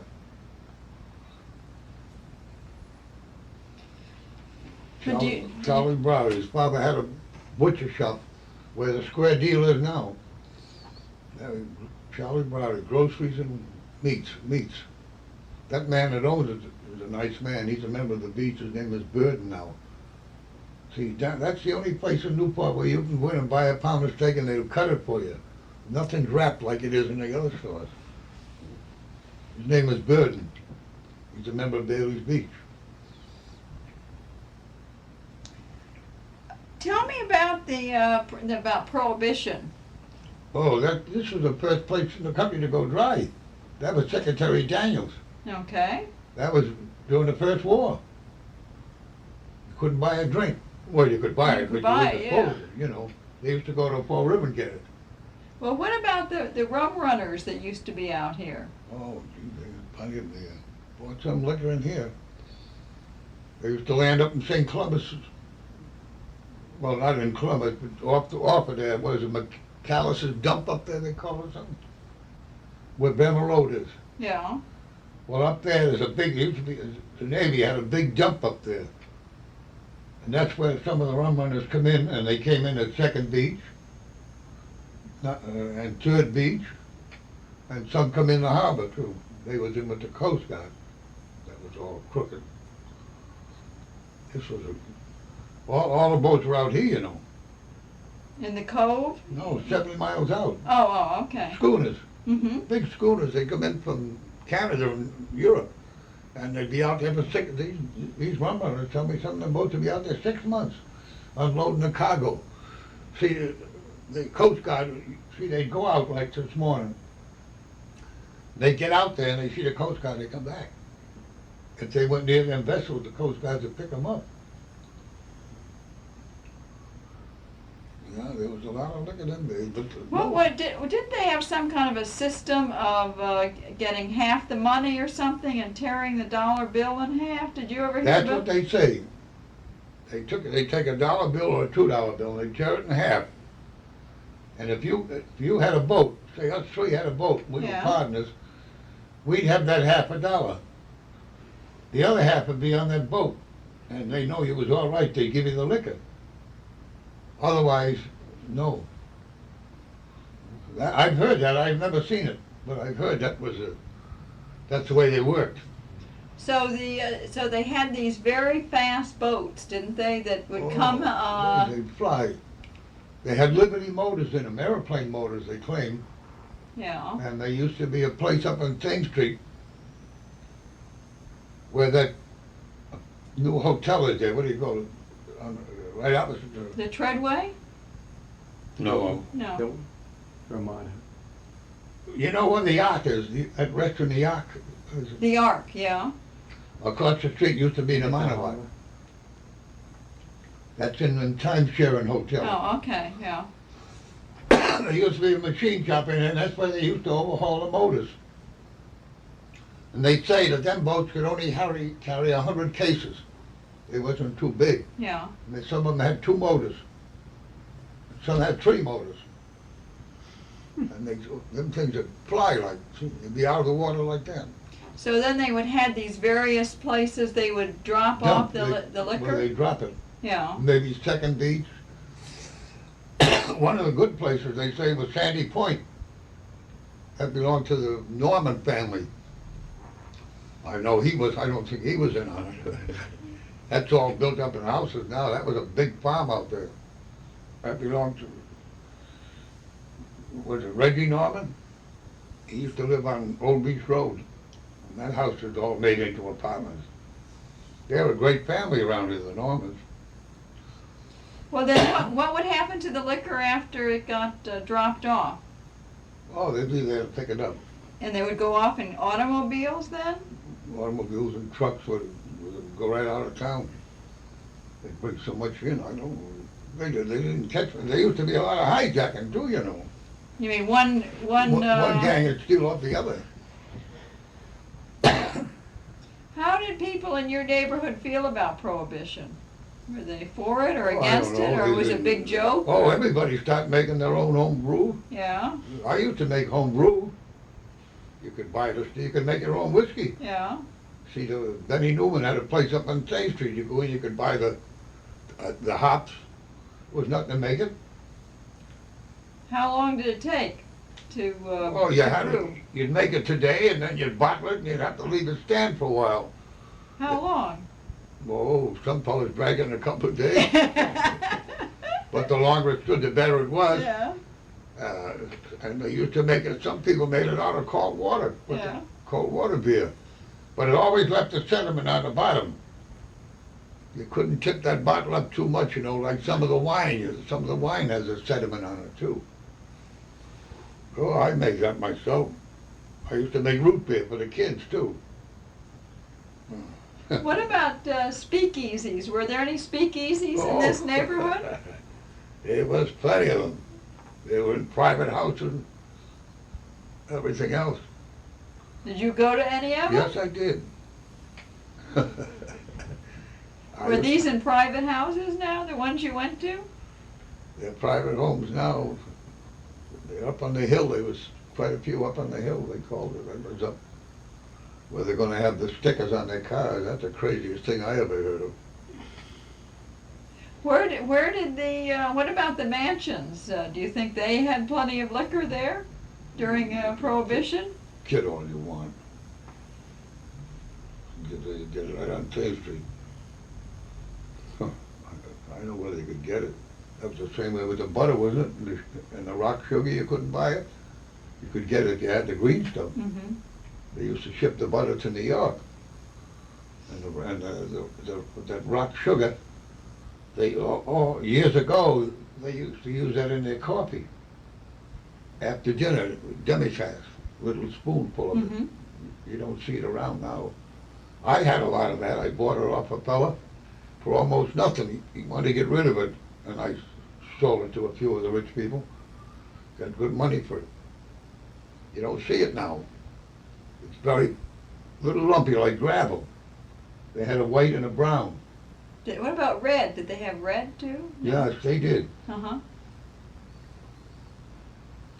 And they always served that in the big houses. They had it on the coffee tray. See, after dinner, they always served liqueurs, Cointreau, and brandy, and green mint, white mint, maybe 5 or 6 different liqueurs. That was, after the coffee was served, they served that. You don't see that no more. No, you don't. Did you ever see any of these rum running boats? Sure. There were no docks they used to tie up here.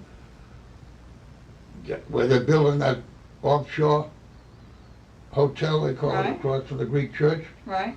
There used to be a gas station down the end of that walk where they used to gas up. Mr. Newcomb had a gas station there. That's where they're fighting about that walk going down. There used to be a walk there. They used to keep the horses and wagons down there. Mr. Jimmy Dugan, he got all the gas contracts then. They used to carry the horse and wagons them days. And the bottom would open and they dump it, see? That used to be over where Rogers High School is one dump, was city dump. And on Sullivan Street was another city dump off Harrison Avenue. Well, there's some changes. I walked around there yesterday, looking all over. It's altogether different. If them people ever come back, like Oscar Schultz, he used to have 65 men working. They had all them greenhouses over there. There ain't none now. Now, where was that? Houston Avenue, Oh, okay. Houston Avenue. Of course, what St. Augustine says, that was a cow lot. Kept cows there. John Martin, they call him Farmer John. Everything's changed. There was about 52 barrooms. How many is there now? About 152? You know, counting Mhm. restaurants and everything. Them days it was just, they call them bars. Up on the corner of Young Street there was 3. One on that corner, one on that corner, one on that corner. They called one of them the Elbow Inn. They had names for them all. What was the best story that you remember about the rum runners and the smuggling? Oh, that was what was that, the Black Pearl? There was a shooting, right? Huh? Someone was killed, weren't Yeah, they? I think it was the Black Pearl. Yeah, I think so. I think there was 3 killed on it. That was off Castle Hill, I guess. The Coast Guard, they shot at each other, I guess. I think that was what they call a Black Pearl. I went in the hospital one time to see somebody, and Dr. Sullivan was there, and I was talking to this fella, just like I'd be talking to you. I didn't know who he was, and Dr. Sullivan's come in. He said, "Get away from him, Vital. He's bad. He's off the Black Pearl." Oh, really? I didn't know anything. I don't know who I was in there to see anyway. Somebody. And the fellow just happened to say hello, and I, asked him what was the matter. I forget. I think he got shot or he got hit or something. I think there was a couple killed on that boat. Yeah, you're right. Is that the boat the Black Pearl was? I think it was, yeah. After Prohibition was repealed, did people still make their own home brew? I think some of them. I wouldn't be surprised some of them still does it.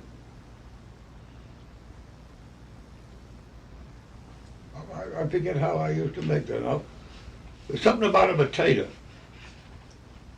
Oh, you make like making a brand. My father used to buy a pig and cut him up and get a barrel and put him in and they put a potato in it. And when the potato, when it floats or sinks, I forgot now, it's ready to put the stuff in. Oh, everybody they used to buy. I used to have the whole set. You have this thing, you put the bottle under it, you put the cork on it, and tighten it. I mean, to put the... Put the beer into the bottle. Yeah. You had your own capper. Yeah, your own capper, right. Just like during the Depression. You see most of the fellas make their own cigarettes. You could buy these things, put the paper and tobacco roller, roll your own cigarettes, So tell me again, if you wanted to make your own home brew, what did you need to do it? Well, you had to get the... You mentioned the hops. You have to get the hops, you have to get the yeast cakes. Yeah. And I think you put sugar, I forget now, I think you put sugar in it. And you have a big crock. They used to have these big crocks like that A one stone there. crock? Yeah, right. But they were round. Mash. That's what they What? used to put it in. Mash? Yes, about- Crock, they call it, didn't they? Yeah. Did you use mash also to make the home brew? No, I don't think so. But you could go up to Newman, you go up there, and you could buy the stuff to make your whiskey up there. Benny Newman, he had a place. Did he tell you how to do it too? Oh, I guess, I suppose so. Then he had a place on Spring Street too. He used to have, it was a liquor store. But a lot of people made their own. I wouldn't be surprised some might do it now. That hops was a great thing, If I had a bucket of hops and put it on that grass now, I'd get a pail full of worms. Oh, people don't believe that. I remember going to Fall River and getting a load of horse and wagon, getting a load of hops. The country club, they put it on the greens. And them worms come up by the thousands. You see in the morning on them greens, there's always a little ant head. That's how they go over and sweep them. They used to have these brushes. So you put together big squaw brushes. And every morning they'd go up and down that green and level them off. See, the earth is full of worms. Sure, they took the hops on there. I guess they got a bun on and came up. There used to be a big brewery in Fall River down on the waterfront. I think there's a hotel there now.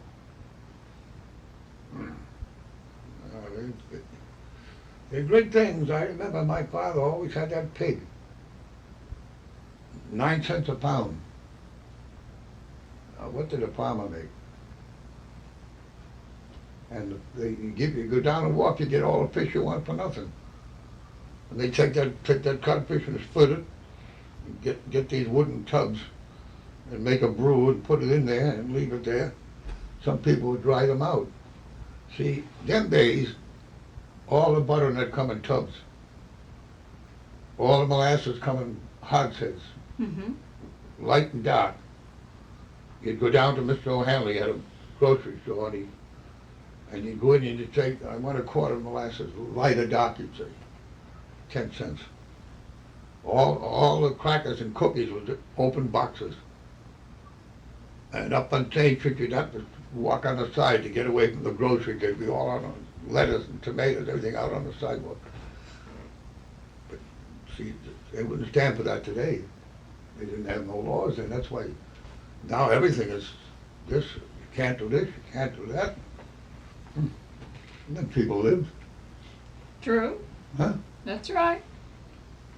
Now, you mentioned the Depression, and people rolled their own cigarettes. Oh, What were you going sure. to say about I've that? done that myself. I used to buy a can of Prince Albert and buy a package of cigarette papers for about 5 cents or 10 cents and roll your own. Wet them. What do you think happened to the summer colony after the stock market crash? What changes Oh, did that you was see? when was that? 1929. Yeah, that's before the real depression, yeah. Right. Oh, some of them jumped out winners and everything else. A lot of people lost money. A lot of people lost everything. I think I was in New York when that happened. I'm trying to think now. What was it in Palm Beach? I remember in New York, the fellas selling the apples for 5 cents on the corners. They'd get the apples for nothing. And they'd get on a corner and 5 cents. And on 8th Avenue, there was a priest, there's a church there. Everybody went by got a nickel. People say I'm crazy, but you can look them things up. E.F. Hutton's, I think it was Mrs. E.F. Hutton. She owned Blue Bird's Eye stuff. What's her name? Marjorie Merriweather Post. Yeah. She's dead now, of course. She was a good woman. They were giving out boxes with food in them, and then people were 4 abreast. I remember being over there. That's when I come up from Palm Beach. I come up on the boat. It was the last trip the boat made. Which boat was this now? Come from Miami to New York. We stopped in Jacksonville, and we come on. $50 it cost me for the boat. And there was 2 of us in the stateroom. We each had our own, with 2 bunks. I think he was on top and I was on the bottom, I forget. But he was all right, and the food was out of this world. All they could eat. And the waiter I had, he was a crackerjack. I gave him $5. That's the biggest tip I ever give then. So how come $5. you came on the boat rather than the train or some other way? Was this the I don't know, cheapest way to go, or? I just wanted to make the trip. I guess they said it was the last trip. Oh. I Do you got it. remember the name of the boat? No. And one of the fellow in Palm Beach said, "Give me a ride down to Miami." And went right aboard the boat, pulled out. Sure, I don't know how long after. I think we slept just one night on the boat. That's about 1,400 miles to New York, I Right. guess, or something, 1,200. But it was the last trip. They don't run them boats now. They run them excursions, for 10 days or 2 weeks Yeah. or something. They don't have no trains going to Palm Beach like they used to. Did you ever take the train down? Oh, sure. The train went down and back a couple of times. When Kennedy was president, John Kennedy, the trains went on strike, and they never went there again. So I was down there, working in Palm Beach, and I was coming home, and I went to the railroad, and he said there's no trains are on strike, no airplanes. The weather was bad, so I got a bus, and what a trip that was. Oh, We had a flat tire, the air conditioner on the bum. We got into Washington, the snow and the slush. And we got in New York, I guess around midnight. And I had to stay there till 7 o'clock the next morning in the waiting room to get a bus to come back from Newport, Providence and Newport. Oh, I'll never forget that trip. God. Oh, Well, that's 20 years ago, I guess. Must be. You Come- can get over 20 years. That's right. Coming back to the Depression, when do you think that the Depression first affected Newport? Oh, it must have been around 30. Yeah. Because And how did Newport? What were the troubles that Newport had? there was nobody working, didn't they? You go around and see these sidewalks. I was looking at one the other day with the brass plates. WPA, there's one on the corner of Lee Avenue. That was around the 30s, wasn't it? Right. They built Privity Park. That was all, And the 40 steps. yeah, the 40 steps. And all the sidewalks. And then down there where, who is it? Hilton's got that brokerage office down in Yacht Center. E.F. Hutton. Yeah, that's where they made the mattresses and blankets. That was all PWA.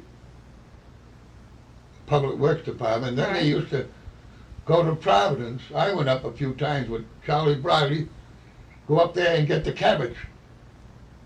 Fill the trucks way up with it. Yeah. And go up to Cranston, and they had this big building, and they had all these men and women there. They all had white coats on, white gloves, and it was freezing there. And they take all this veal, bring in a whole cow. Well, the veal is calf.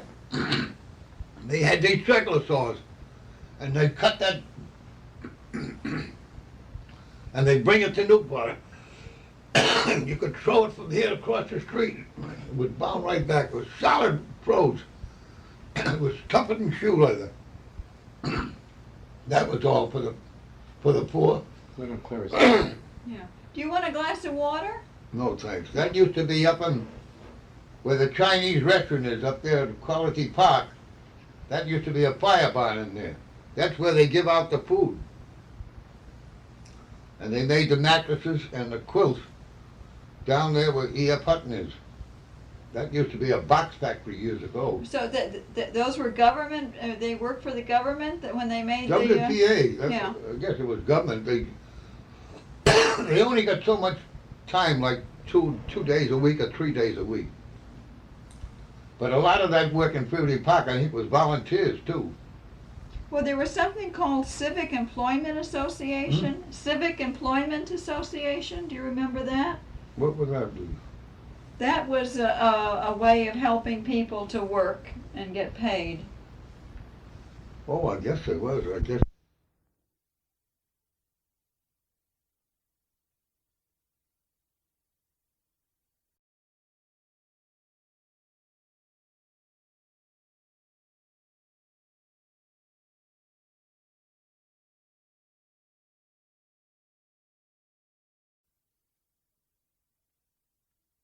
Built Privity Park, that wall is along Privity Street. Mm-hmm. I think a lot of people with money donated, so much. Yeah. Like maybe $50, $100. But I remember a friend of mine, he told me he'd give, I don't know, a couple of $100 because he had the money. But I think the guys that worked on it got paid, like 2 days a week or something. Like they were all mechanics, all masons, bricklayers that worked on that walls. And they done that down at the Murphy's Playfield. They used to call that the Richmond lot. They built that thing which got the slides going down on it, and I think they had toilets in there. I guess they done away with them because they ruined them. They built that too, and then the one in Morton Park, they took that out of there just last year. Mm-hmm. They wrecked the bowls and the sinks and everything.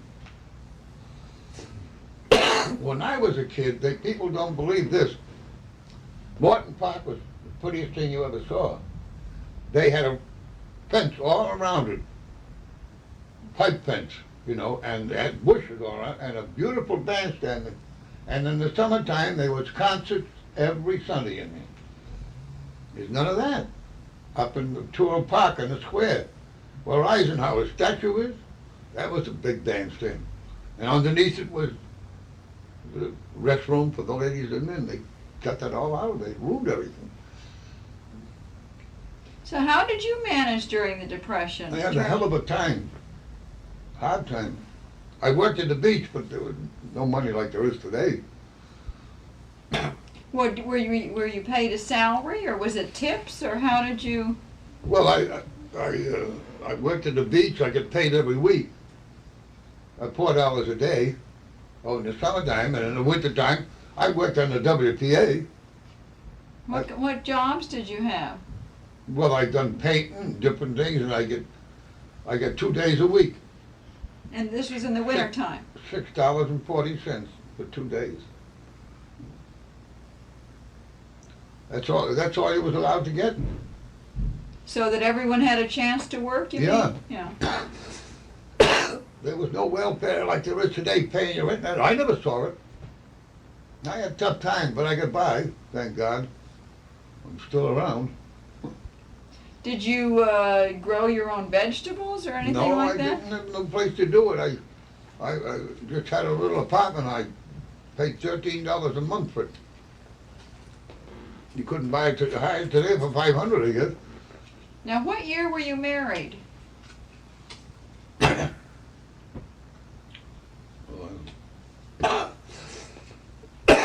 My Billy's 52. I guess I'm 54, 55 years ago. So that's in the late 20s then. 29, 1928? 28, 29. 1928 or 29? Big- Billy was born in 1930. No, yeah, 1930. 32, I think. He was born, his grandmother died Christmas Day, and he was born the day before Lincoln, 11th of February. Yeah. So you were married during the Depression then. You had a Oh. family to take care of. Well, during the Depression, there was me, my wife, Billy's stepdaughter, stepsister, my wife's niece, my wife's mother, and another girl. And we all lived together. And this was in an apartment you lived? Yeah, and it was happier than a clam at high tide. All we had was we had a little radio, Yeah. and my wife's aunt would come down every Sunday from Fall River to hear Father Coughlin. Oh, yeah. And she'd sit in a chair like this, and the radio was over there, and you couldn't open your mouth. She thought he was the greatest man in the world. I guess a lot of people thought he was good, though. I liked him. Bishop Sheen was the same way when he used to have the blackboard. They say they were the good old days. I don't know about them. So you did have some fun during the Depression when you got. Oh, I never mind. The only thing we didn't have no luxuries. You know, no television, no telephone. Well, when we were kids growing up, all of us living on Charing Court, we never had no electric light, no gas, no bathroom. We survived. Saturday night, Mother would put the big pan of water in the middle of the floor, and we'd all have our turn getting a sponge bath. Did anyone else work besides you? Hmm? Did anyone else work did your wife work, or how else did you get money during the Depression? I'm trying to tell you where she worked. She worked in Bonwood Tellers in New York. Oh, okay, yeah. That's a good store. Yes, I know. Well, Jeanette was working for Mr. Jaffe. He had a paint shop. Now, who was Jeanette? That's my wife's niece. Okay. Jeanette O'Neill. She's the name of Sullivan now. Her husband's dead. He died with a brain tumor. She had about 6 kids. They're all. She had a tough time after he was in bed for 7 months with a brain tumor. And every one of them kids has done good. Every one of them's a carpenter. One of them works building these new power plants. They got their own cars, they got their own house and everything. And I remember going to their house when they didn't have enough to eat. And every them kids, they're wonderful. They're wonderful. It's so good to see them. One of them's a cop in New York, and one of the daughters is married to a cop. I think it's Billy. He's a big engineer with these building these atomic plants.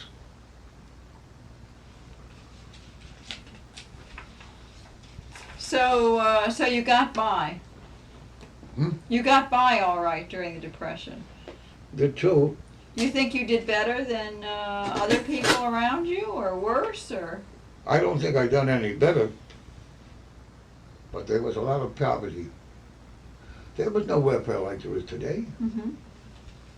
They never give you big baskets of groceries paid to tell you. They give them oil and everything now, don't they? Some of these people are on welfare for generations. They say, but I don't remember any of it. I never got any of it. I suppose I didn't go look for it, you know. They used to give milk out. Up, where is it? Up on Clark Street, I think. There's a place up there. They used to go there and get the slip to get their milk. But I bought my milk off the Roundhouse Dairy. The only one that had, I never had milk when we were kids. We couldn't afford it, 5 cents a quart. That's what it was. They used to come around with the milk. You put your pitcher outside the door and they put the quart of milk in it. Now, when you were a kid, the neighborhood was mostly Irish at that time? Oh, there was a lot of Scotch people down here. The Meekles and the Wesleys and the... Now, did they go to a different church? The Scotch people? Oh, yeah, they go up on Broadway. What do you call that church on Broadway? Episcopal? Yeah, I think that's where they go. Yeah. Oh, there's some damn nice people. Was that any problem, having different religions? Huh? Was it a problem with people in the neighborhood having different religions? I don't think so. No, Mrs. Douglas, she was Scotch, and she took care of everybody with the baby. She was the midwife you were telling me about? Oh, geez, we see her on the bicycle, we'd follow her. We knew there was another baby. Yeah. I remember my mother, and they called up the doctor. It was a Dr. Murphy or Dr. Carroll in days, and Dr. Sherman. And who's there, Mrs. Douglas? Oh, I'll drop back later. As long as she was there, they didn't worry. Yeah. So then, when did the neighborhood start changing in terms of other people coming in? Well, it's so much mixed in the marriages and everything. Right? Yeah. The Italians marrying the Irish, the Irish are marrying the Italians, and Scotch are marrying. But there's no harm, Yeah. you know.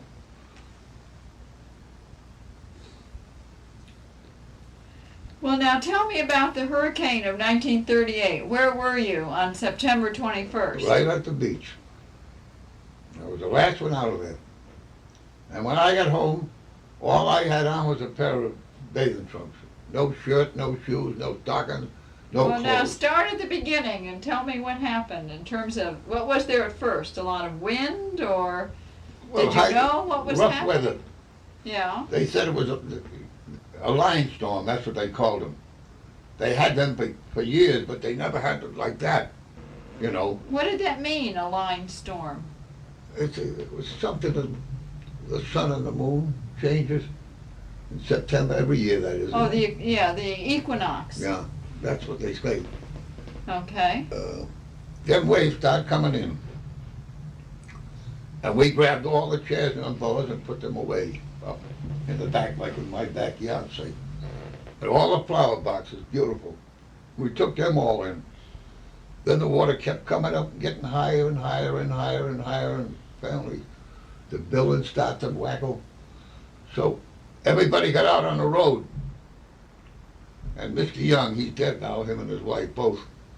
They had an old Ford, and they said, jump in. I got in it, we went up Cars 11 as fast as they could go, and the whole beach went.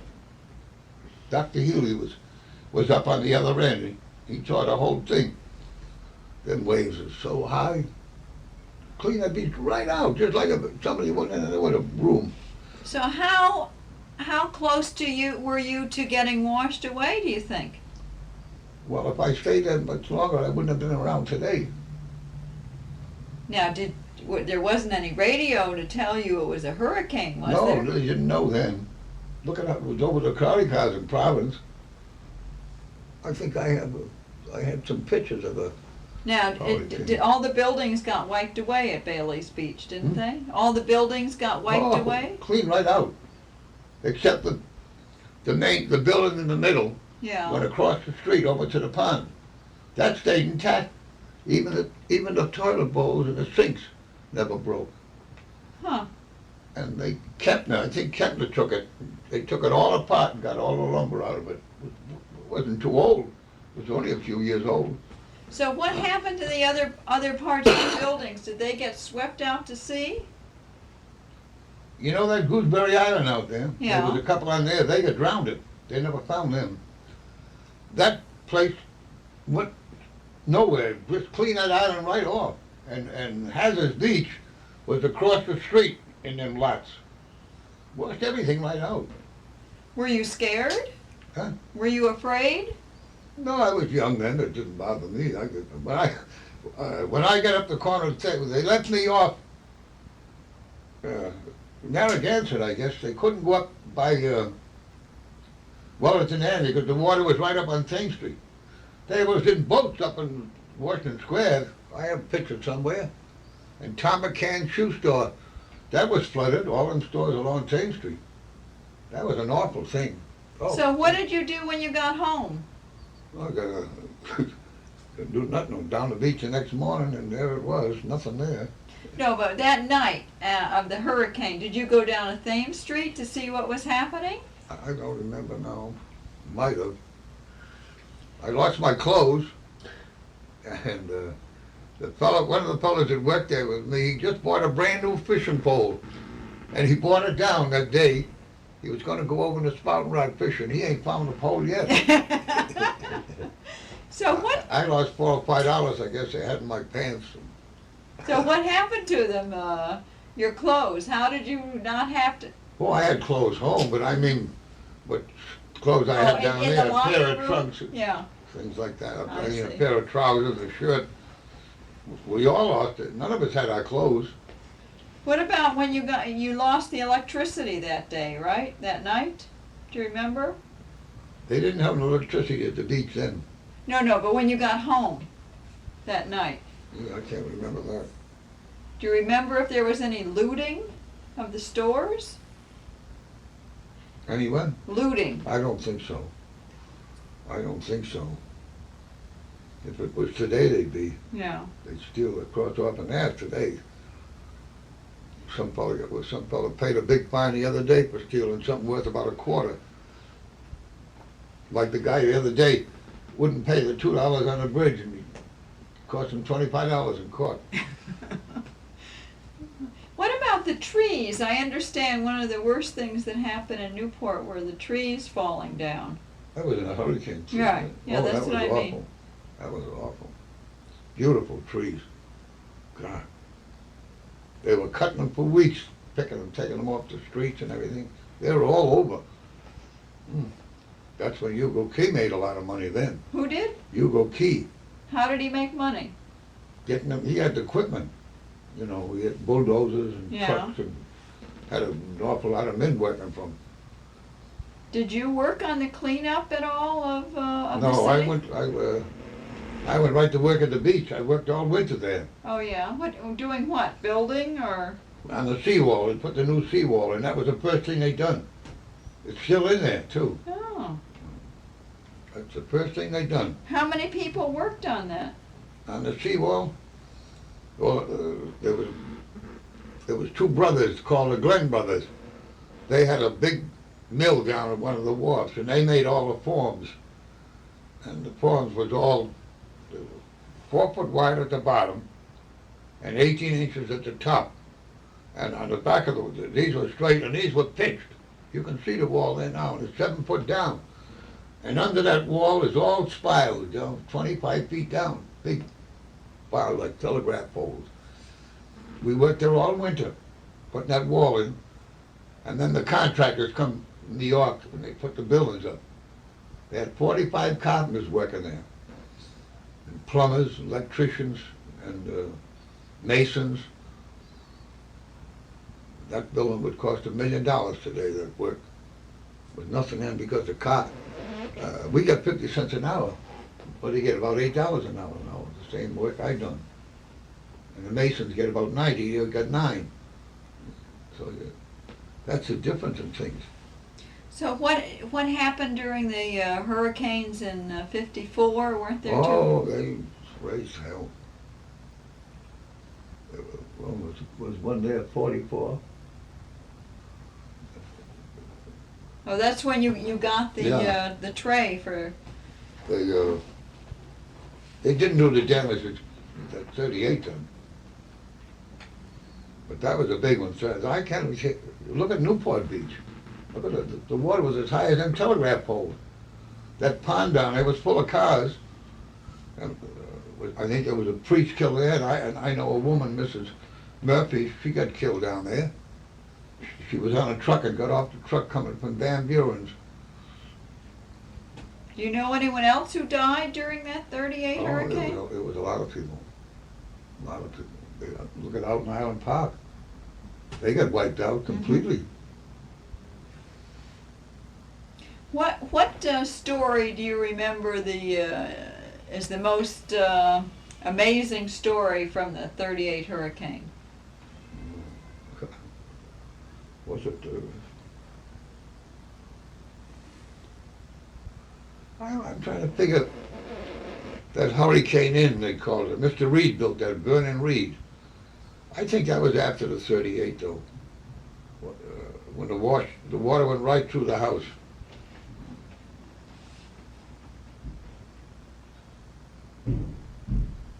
And Mrs. Reed wouldn't go back there. And Mr. Sammy Van Allen married Atwater Kent's daughter. He lived there, one of the hurricanes. And I think 3 of the help were drowned. They went the wrong way. When they came out, instead of coming to the right, they went to the left. And that's what they called Green Bridge. Mm-hmm. And the car was pushed right into the water. And in the car was a silver case, a jewelry case. They're like something, it's small, and it was all her jewelry in it. And they came to me and asked me if the lifeguards could go over and get that out of the car. So I said, yes, you could. They went over there, and the stuff wasn't there. The police had got it. And she didn't know that. And she gave each of the boys $50 apiece for going over there. That's Sammy, Atwater Kent, that was the man that made the Atwater radio, Atwater Kent radio. And that house was hit 3 times. And when Mrs. Reed lived there in the hurricane, her and the maid were tied together with a rope, and they came out and went into Eagle Nest up in Mr. Jelke's. He had a house full up there with people. She never went back there. But she's dead now, it's a Lord of mercy. She was a nice woman, died with cancer. Vernon Z. Reed. He used to own the orchards on Narragansett Avenue after he bought that and built that house all over. Somebody from away has bought it now, in Cincinnati or someplace. They're doing the whole place over. The people were here for a visit, and they loved it, and they bought it right away off Mrs. Firestone. Huh. People with plenty of that stuff. There's 3 big estatemen sold here this year. They sold the Patterson estate, they sold the orchards, and there was another one. There's 3 of them. So when they sold the one that used to belong to Mr. Beatman, some man come here and hired it last summer. He liked it so much he bought it. And he said it would be a good place for his daughters to have a vacation. They go to school up here in Massachusetts. Yeah. So there's still plenty of money. Still plenty of money. There's a lot of money here. A lot of money coming here. What about the jazz festival? What do you remember about the jazz The festival? first one was in the casino. Yeah. That's the first one they had. Mr. Louis Lallard, he was the one that bought that here. Then I went from there to Freely Park. But Did they- you go to any of the I concerts? went to the first one. Yeah. I was his guest. I know him very well. He lives here year-round now. He's been divorced twice. Just got a divorce last summer from second wife. Or it's coming up, I guess. I don't know. What do you remember about the riots? I didn't go up there. I heard it was awful. Yeah. There was beer cans knee-high up on the boulevard. They called in the National Guard and everything. That's Did it affect this neighborhood at all? Oh, no, that was all up on the hill, Yeah. up around the boulevard. Do you think the jazz festival was good for Newport? I don't know what they got out of it. Got a lot of headaches. Well, some people made money though, didn't Oh, they? the fellow selling beer, I guess. Oh, I didn't go out there. There's too much. You might get knocked off. Well, that happens up in the Civil Center. Every time they have a, don't they? Every time they have a jazz up there, they get arrested for dope and everything. Yeah. Well, they have it over Fort Adams now, but it's a different setup. They can only have it for so many hours, and it's Yeah. in the daytime now. Yeah. I guess they're gonna have it this year. I don't know. That's a good place to have it. What about Newport during World War II? You were here then, It was right? a busy place. Busy place, oh. Yeah, I was working at the beach. There was an awful lot of Navy here. you How know. did all that Navy personnel change the city, do you think? Hmm? How do you think that changed the city, having all the Navy people here? Well, I think it was good. I think they spent a lot of money. You see, Mr. Kennedy, he was here, he trained here. Mm-hmm. They trained in Melville. They had them PT boats. Right. Oh, they had all them all American football players and baseball players. They were all here, all up in Melville. That's I mean, where because they were. they were all nice people. They were good spenders and everything. And they hired houses. And I think Mr. Kennedy lived out around with the Chevrolets there someplace. I think he had rooms out there. Oh, I don't think I think they done it good. What about what was Thames Street like on a Friday or Saturday night? Huh? What was Thames Street like on a Friday or Saturday night when the fleet was in? Oh, you could go uptown every Saturday night. You'd meet somebody you knew, somebody would say hello to you. But you can't do that now. You don't know anybody, and nobody goes out. I haven't been out after dark in 2 years. There's nothing to go out for. Only go to a bar, and if I want to drink, I'll have it here. Go to a bar, and somebody fights with you. Every night they have fights, don't they? Yeah. You get the daily news tonight, and you'll see it. They pick up these girls, 17, 18 years old. They got fake license and things. They go in the bars, and they show the guy their identification. How can he tell it? There was none of that when I grew up. There was none of this liquor and dope. So, look at the ball players, the football, the basketball players. Look at them all in dope. You know what I think it is? They got too much. They got too much. It's even in the schools. Did you know many people who changed jobs during World War II to go work for the government? A lot of, I guess most of the gardeners did, you know. Well, not the head gardeners, but, you know, the assistants. They still call them gardeners. Well, they went there to make more money because they get pension. See, working for the private houses, you never got a pension. You might work 30 years and you wouldn't get nothing, or 40 years. Or you might be lucky and be with a good family that would leave you something, like Mr. James left all the help something. I And think what did he leave his help? $500 a year for every year you were there. Yeah. If you were there 40 years, you got $20,000. Now, who was someone there 40 years? Yeah, Mr. Manning. His son was a cop. He used to live on Carroll Avenue. Uh-huh. There was a friend of mine used to work with me at the beach. He quit the beach and went to work for Mr. James. He worked 7. Then he got drafted. He went to war. And when he come back, there was a check from him. So he got $7,500. And there was another fellow that worked with him. He was there 24 years. He only died 2 years ago down the street. So they all got something. Who was known as the most generous of the employers, private employers? Well, I don't know. I couldn't tell you that. But I know James was good. I think Auchincloss has done something too.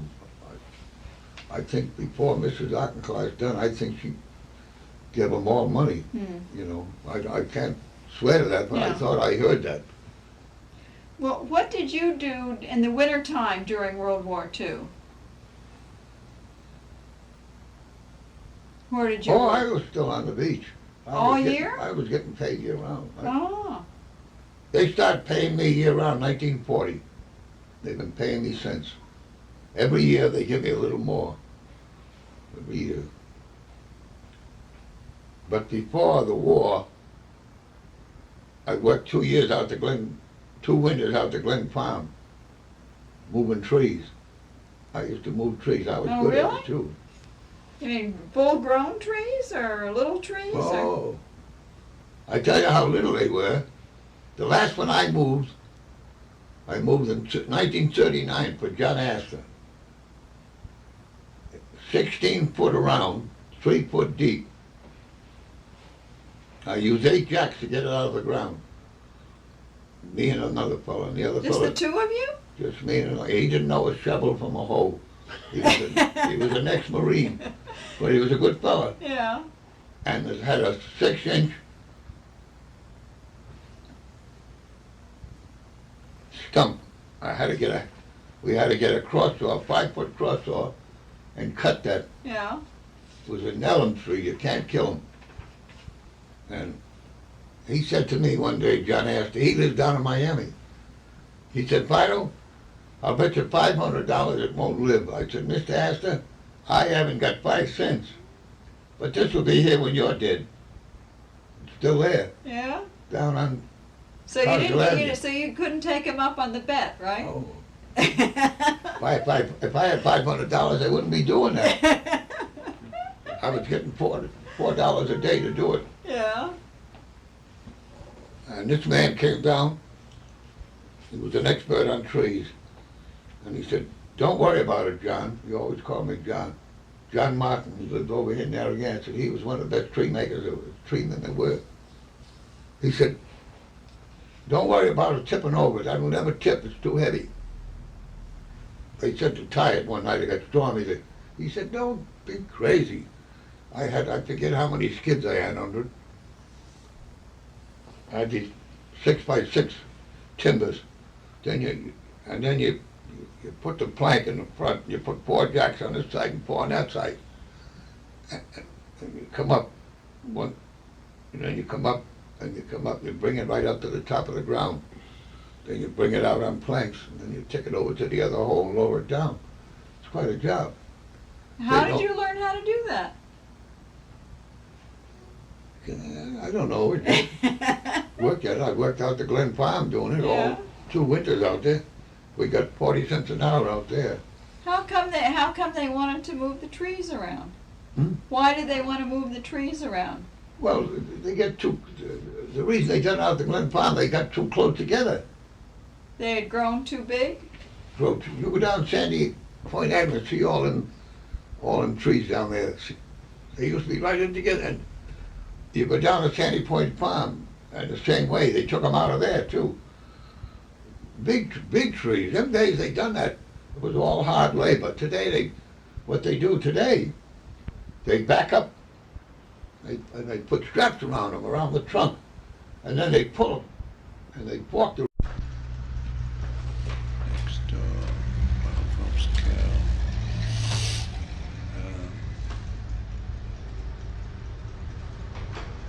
My sister had the children. Oh. She had 5 youngsters. She made up for all of us.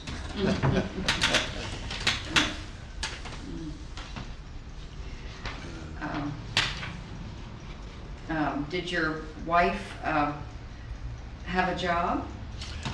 No, she never had a Never had job. a job? I naturally had a job, but she didn't have a job. She was quite professional in many respects, though.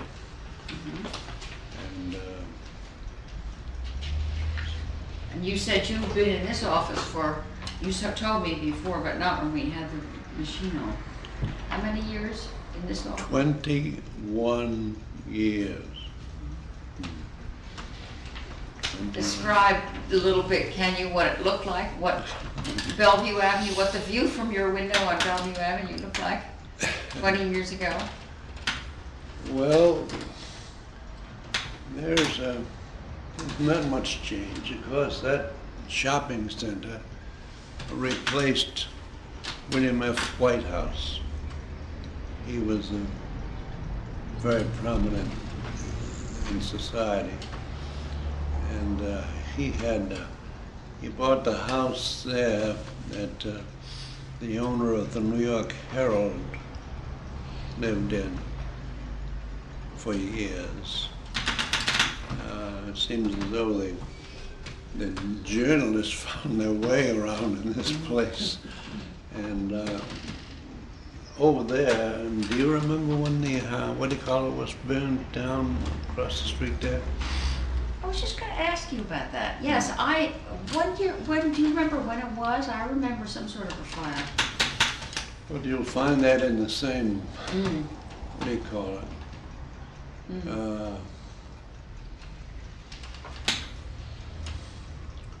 I remember Laura's drugstore on the corner. Yeah, that was near it, yeah. But the interesting part of it was that house is granite, you know, built the way they did. You wouldn't think it would catch on fire. The Russian ambassador lived in there for a while, and I think a German ambassador lived in that house for a while.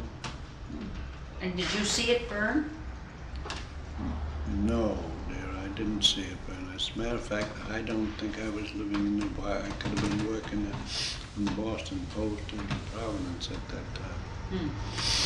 No, it wouldn't have been a happy situation to look at. Well, you were here, because it was just a few years ago when the Travers Block burned, although that was at night, wasn't it? Yes. Yes. I was at that fire. Yeah. And believe me, the firemen didn't knock themselves out. I don't suppose this should show up. Trying to put it out. It was spread around, and 2 shingles in there, 2 stories and all that sort of thing. But that one over there was a fire-resistant structure. There are pictures of it around. Oh, I'm sure there were some Yeah. in the Historical Society. I haven't. And what made that prominent, there were 2 big owls. Did you ever see the picture of the 2 owls? One on each side of the front door. They're about that high. They supposedly were to indicate that the man that owned the paper never slept. He was a newspaper man. Night owl. Night owl, yes, exactly. And which could have been the case, and that swung me along, and I guess a little more than ever. But those 2 owls were there until recent years, and then they were bought. Someone bought them and paid a big fee for them because they had identified with the Russian ambassador and I think the German ambassador and prominent New York well-to-do people, the publisher of the New York in those days. It wasn't the time. But there was a little incident in connection with him. He brought hell is his name, it'll come to me sooner or later. He had a guest here from abroad, which was customary. And he was a captain, I think, and he had a very unusual name. And Jimmy Van Allen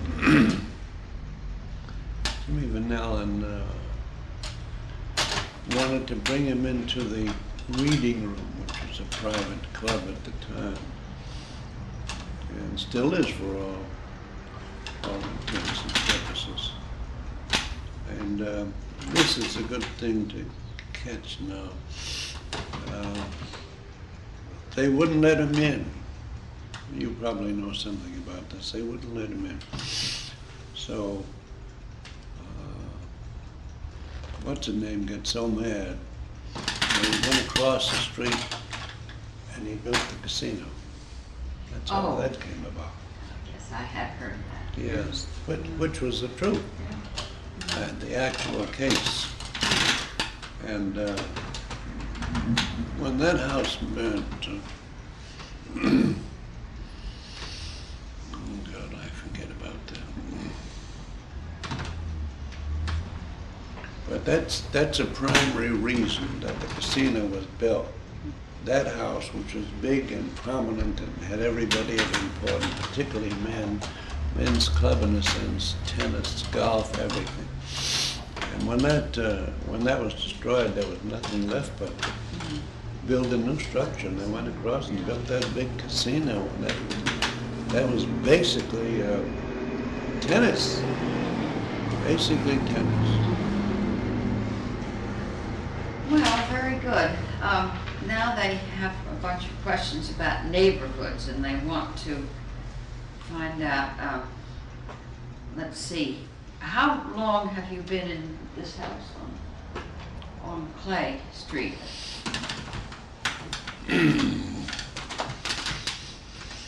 You've lived in 3 different places, right? 4 different places in the community and area.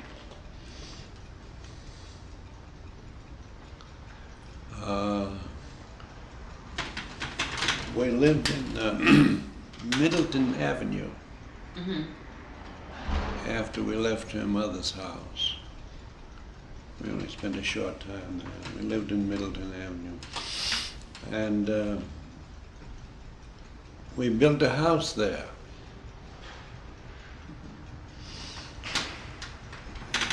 And I maneuvered around. I was active, I guess, in historic affairs and the press and so on. And I found my way into Carey Street because the Carrolls, I think, who were one of the more prominent and prestigious families in all America, if not the world at the time. They came over from Ireland, strangely enough, the same place where my father came from. But they were the most prestigious, most financially set up and all that sort of thing. They were one of the richest families in Ireland when they came to America. Yeah, and that's no exaggeration, nor is it an untruth. Anything I'm telling you, dear, I'm telling it to you as I remembered, and there's no undue exaggeration. That's what we want. That's the whole point. When you moved to, my question was how long, do you remember how long it is you've lived in your house in Carey Street? The one where they're in now? Oh, God, we've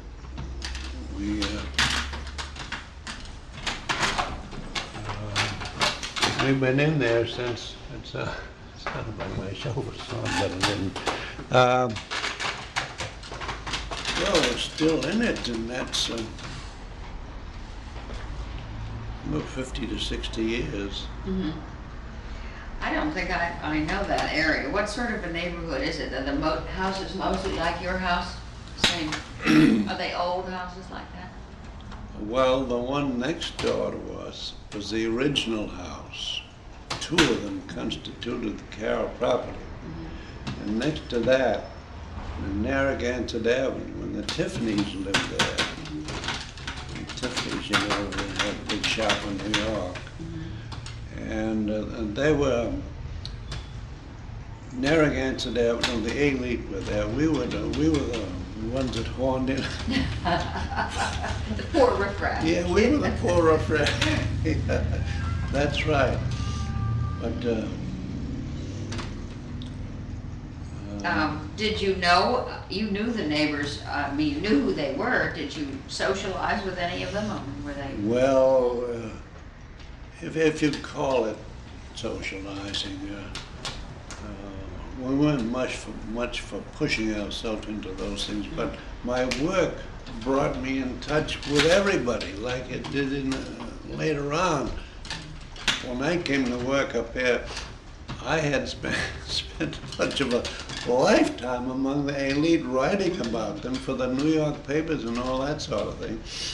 So I was not a stranger. I was very much at home, to them for that matter. But I mean, we never had any thought, no. We were a humble family, and as far as hobnobbing with the elite, this didn't appeal, and my father and mother were working people. And what about in the wintertime? Were most of your neighbors' houses closed up because they were? well, some of them were, definitely, yeah. But with the development of those years, they began to keep them open a little more. And they weren't just a summer house, they were an all-year-round house like they are now.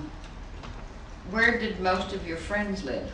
In one particular neighborhood near you, or a different place, or scattered around, or what? Well, I would think that perhaps they were scattered around pretty well. I guess I was a conscientious kid, and I occupied myself working one way or the other.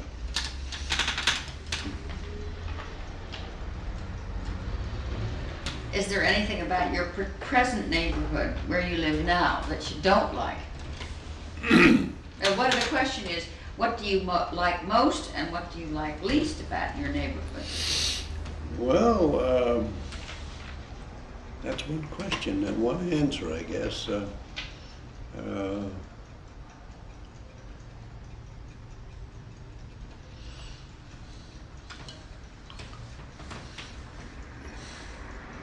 Obviously, having lived there for 50 or 60 years, we had to like it. That's right. We're still there, and managed to get along all right with people, I guess.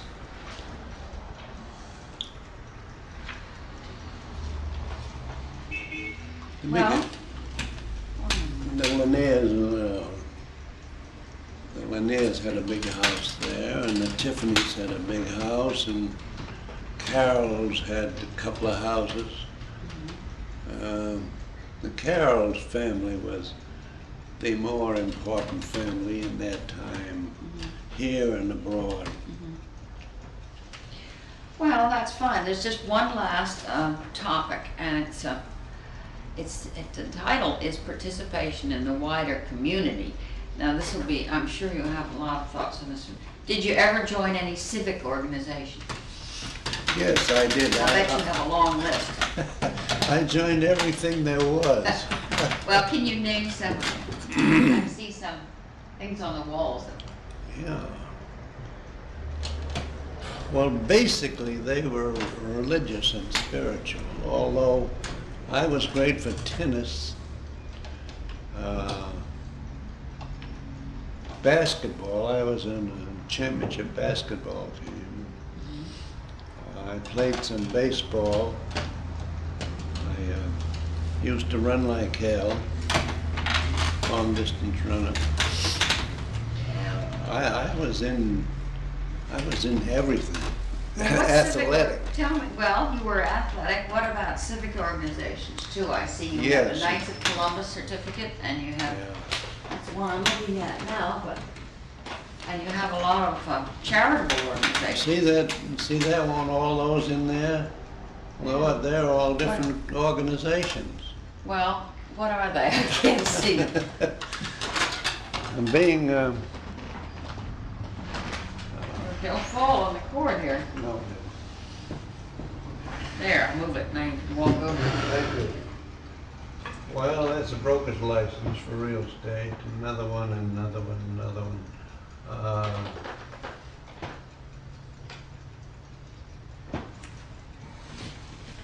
What do we got up here? See, easy, but be faithful unto. Oh, there's auctioneer. I was, I'm leaving that the most important thing here. I was in every damn thing that works.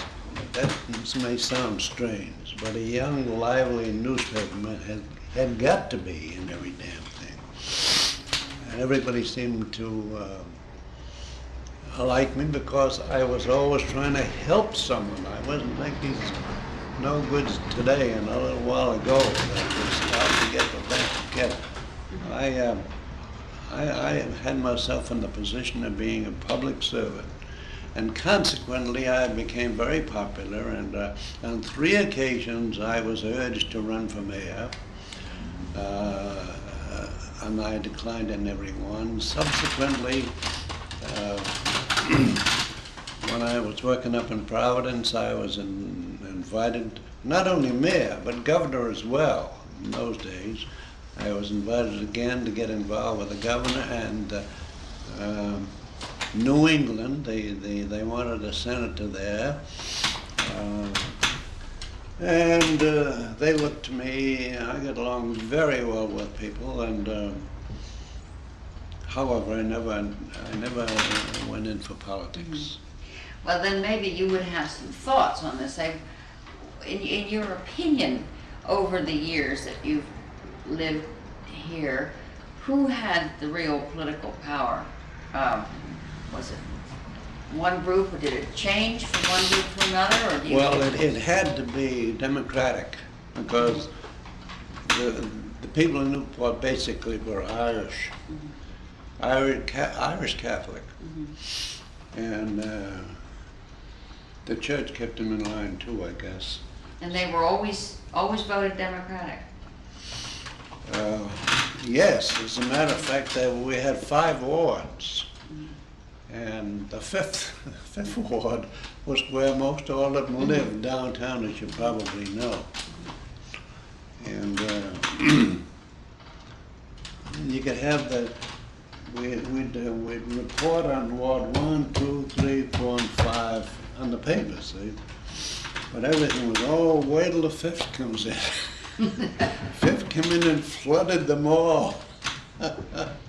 Well, who really ran the city, do you think? The Democratic Party, or? Oh, yes. Mayor Boyle was a Democrat, of course. He was a fine man, and definitely Democrat, definitely, positively. And none two ways about that at all. And how about the state? Was it the same? Well, the same was applicable to the state. Yeah.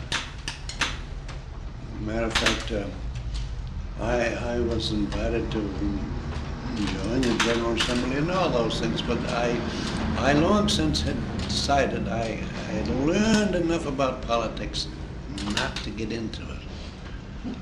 If I get into politics, I would have been killed the next day. So to this day, I'm still surviving and a good friend of all of them. I enjoyed helping them. I didn't care who they were, what they were, as long as they're honest to God people. It was a great pleasure to be helpful to them. There's one last question. How do you feel about living in Newport? How do I feel? No question, dear. There's no place in the world. No, I'm not only giving you my feeling. No place in the world like Newport. Now I'm quoting Dr. Alexander Hamilton Rice, who lived down the avenue. I'm quoting all those people whom I knew well. I don't care who they were, including what do you call it over here, running for president, that sort of thing. But there is no place in the whole great world like Newport. Now you probably think that that's stretched and that it's an exaggeration. No, that's a combination of opinions of these prominent people. And well, it would be the climate. The climate is so very, very important. It was the basis, in a sense, for the development of Newport. The climate was, quote, the most salubrious of all His Majesty's possessions. That's a quote from the minister whom the King of England sent over here to check on this area and know about it and develop it. Most salubrious of all most salubrious of all your Majesty's possessions. Not any place in the world. Any place in the world. So you've been very happy. Oh my God. Blessed, fortunate in every respect. Very happy, dear. Yes indeed. I'm glad we weren't brought up in New York. Yeah. We would have been in trouble, huh? Well, thank you very And much. I Now, owe- you've given me an hour, and we've come to the end.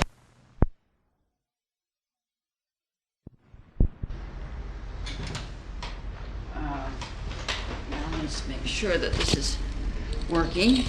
Can I just rest that there? Yep, we all All know. right. That's fine. Now, go ahead. I started to say, did you know Jack Haley?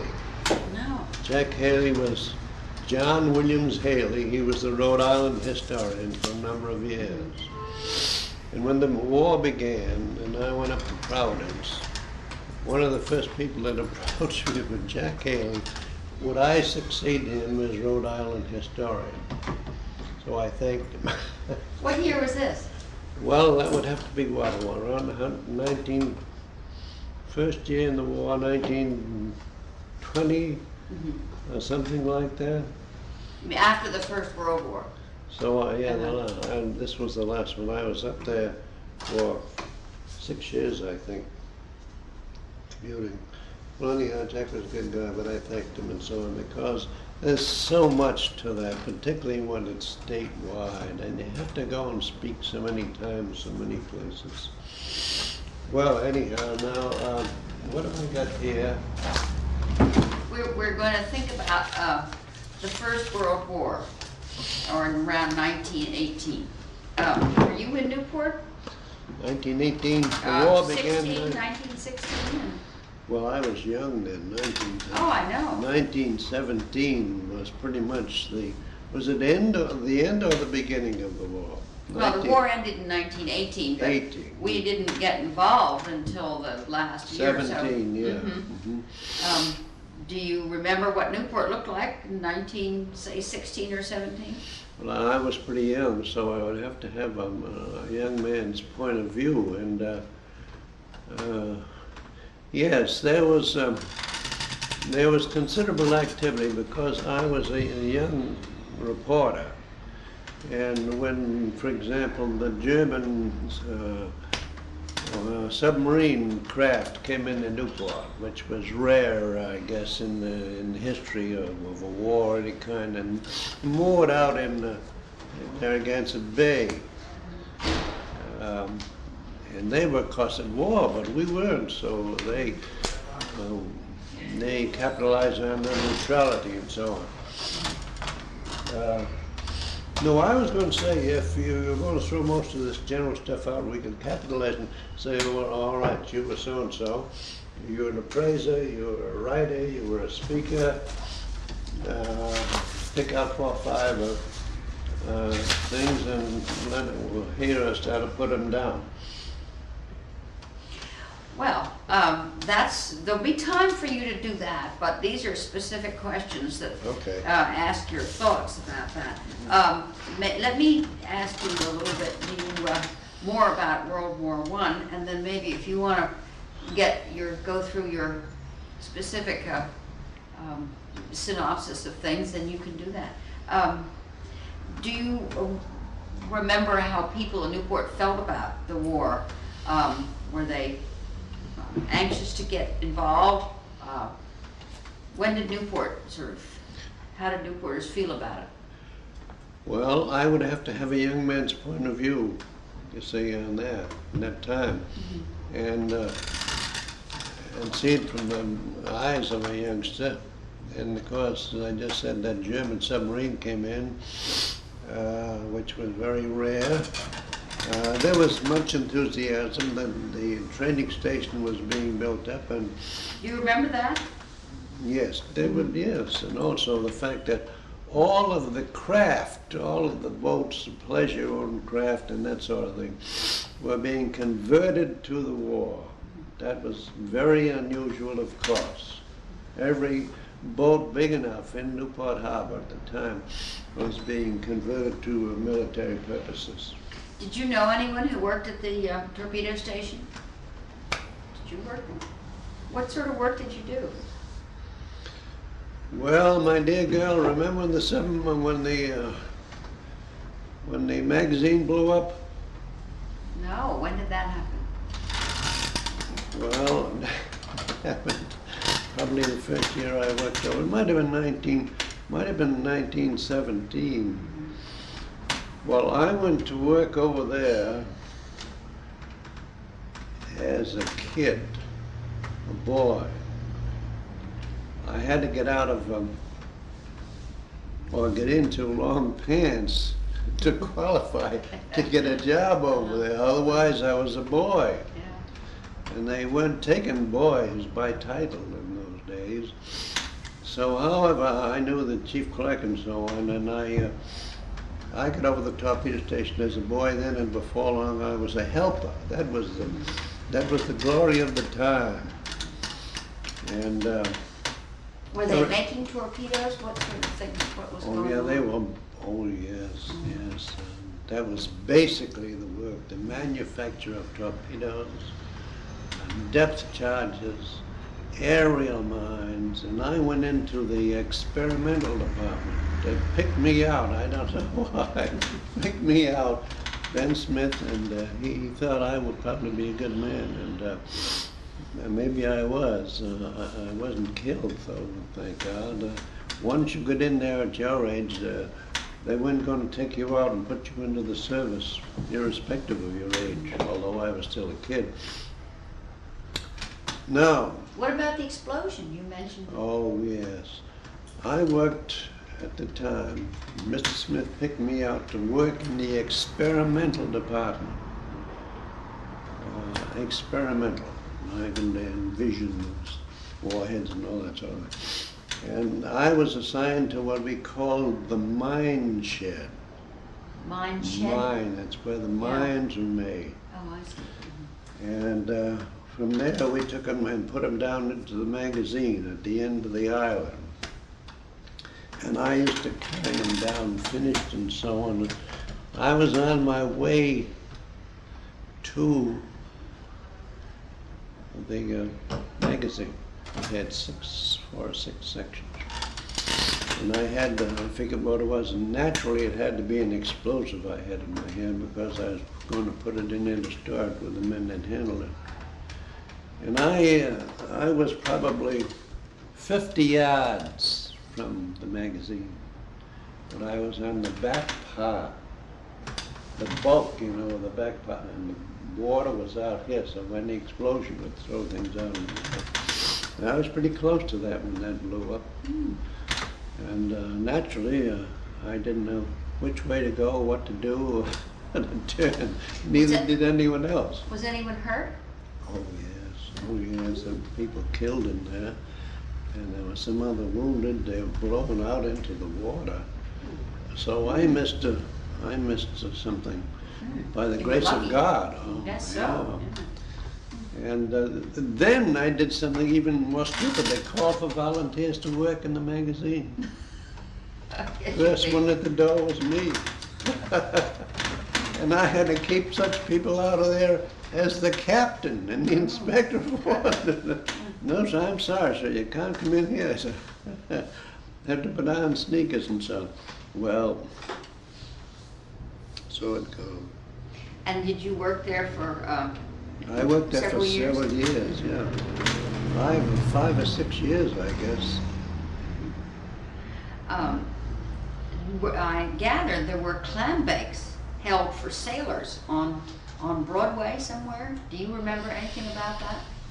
They Well, must have been, frankly, no.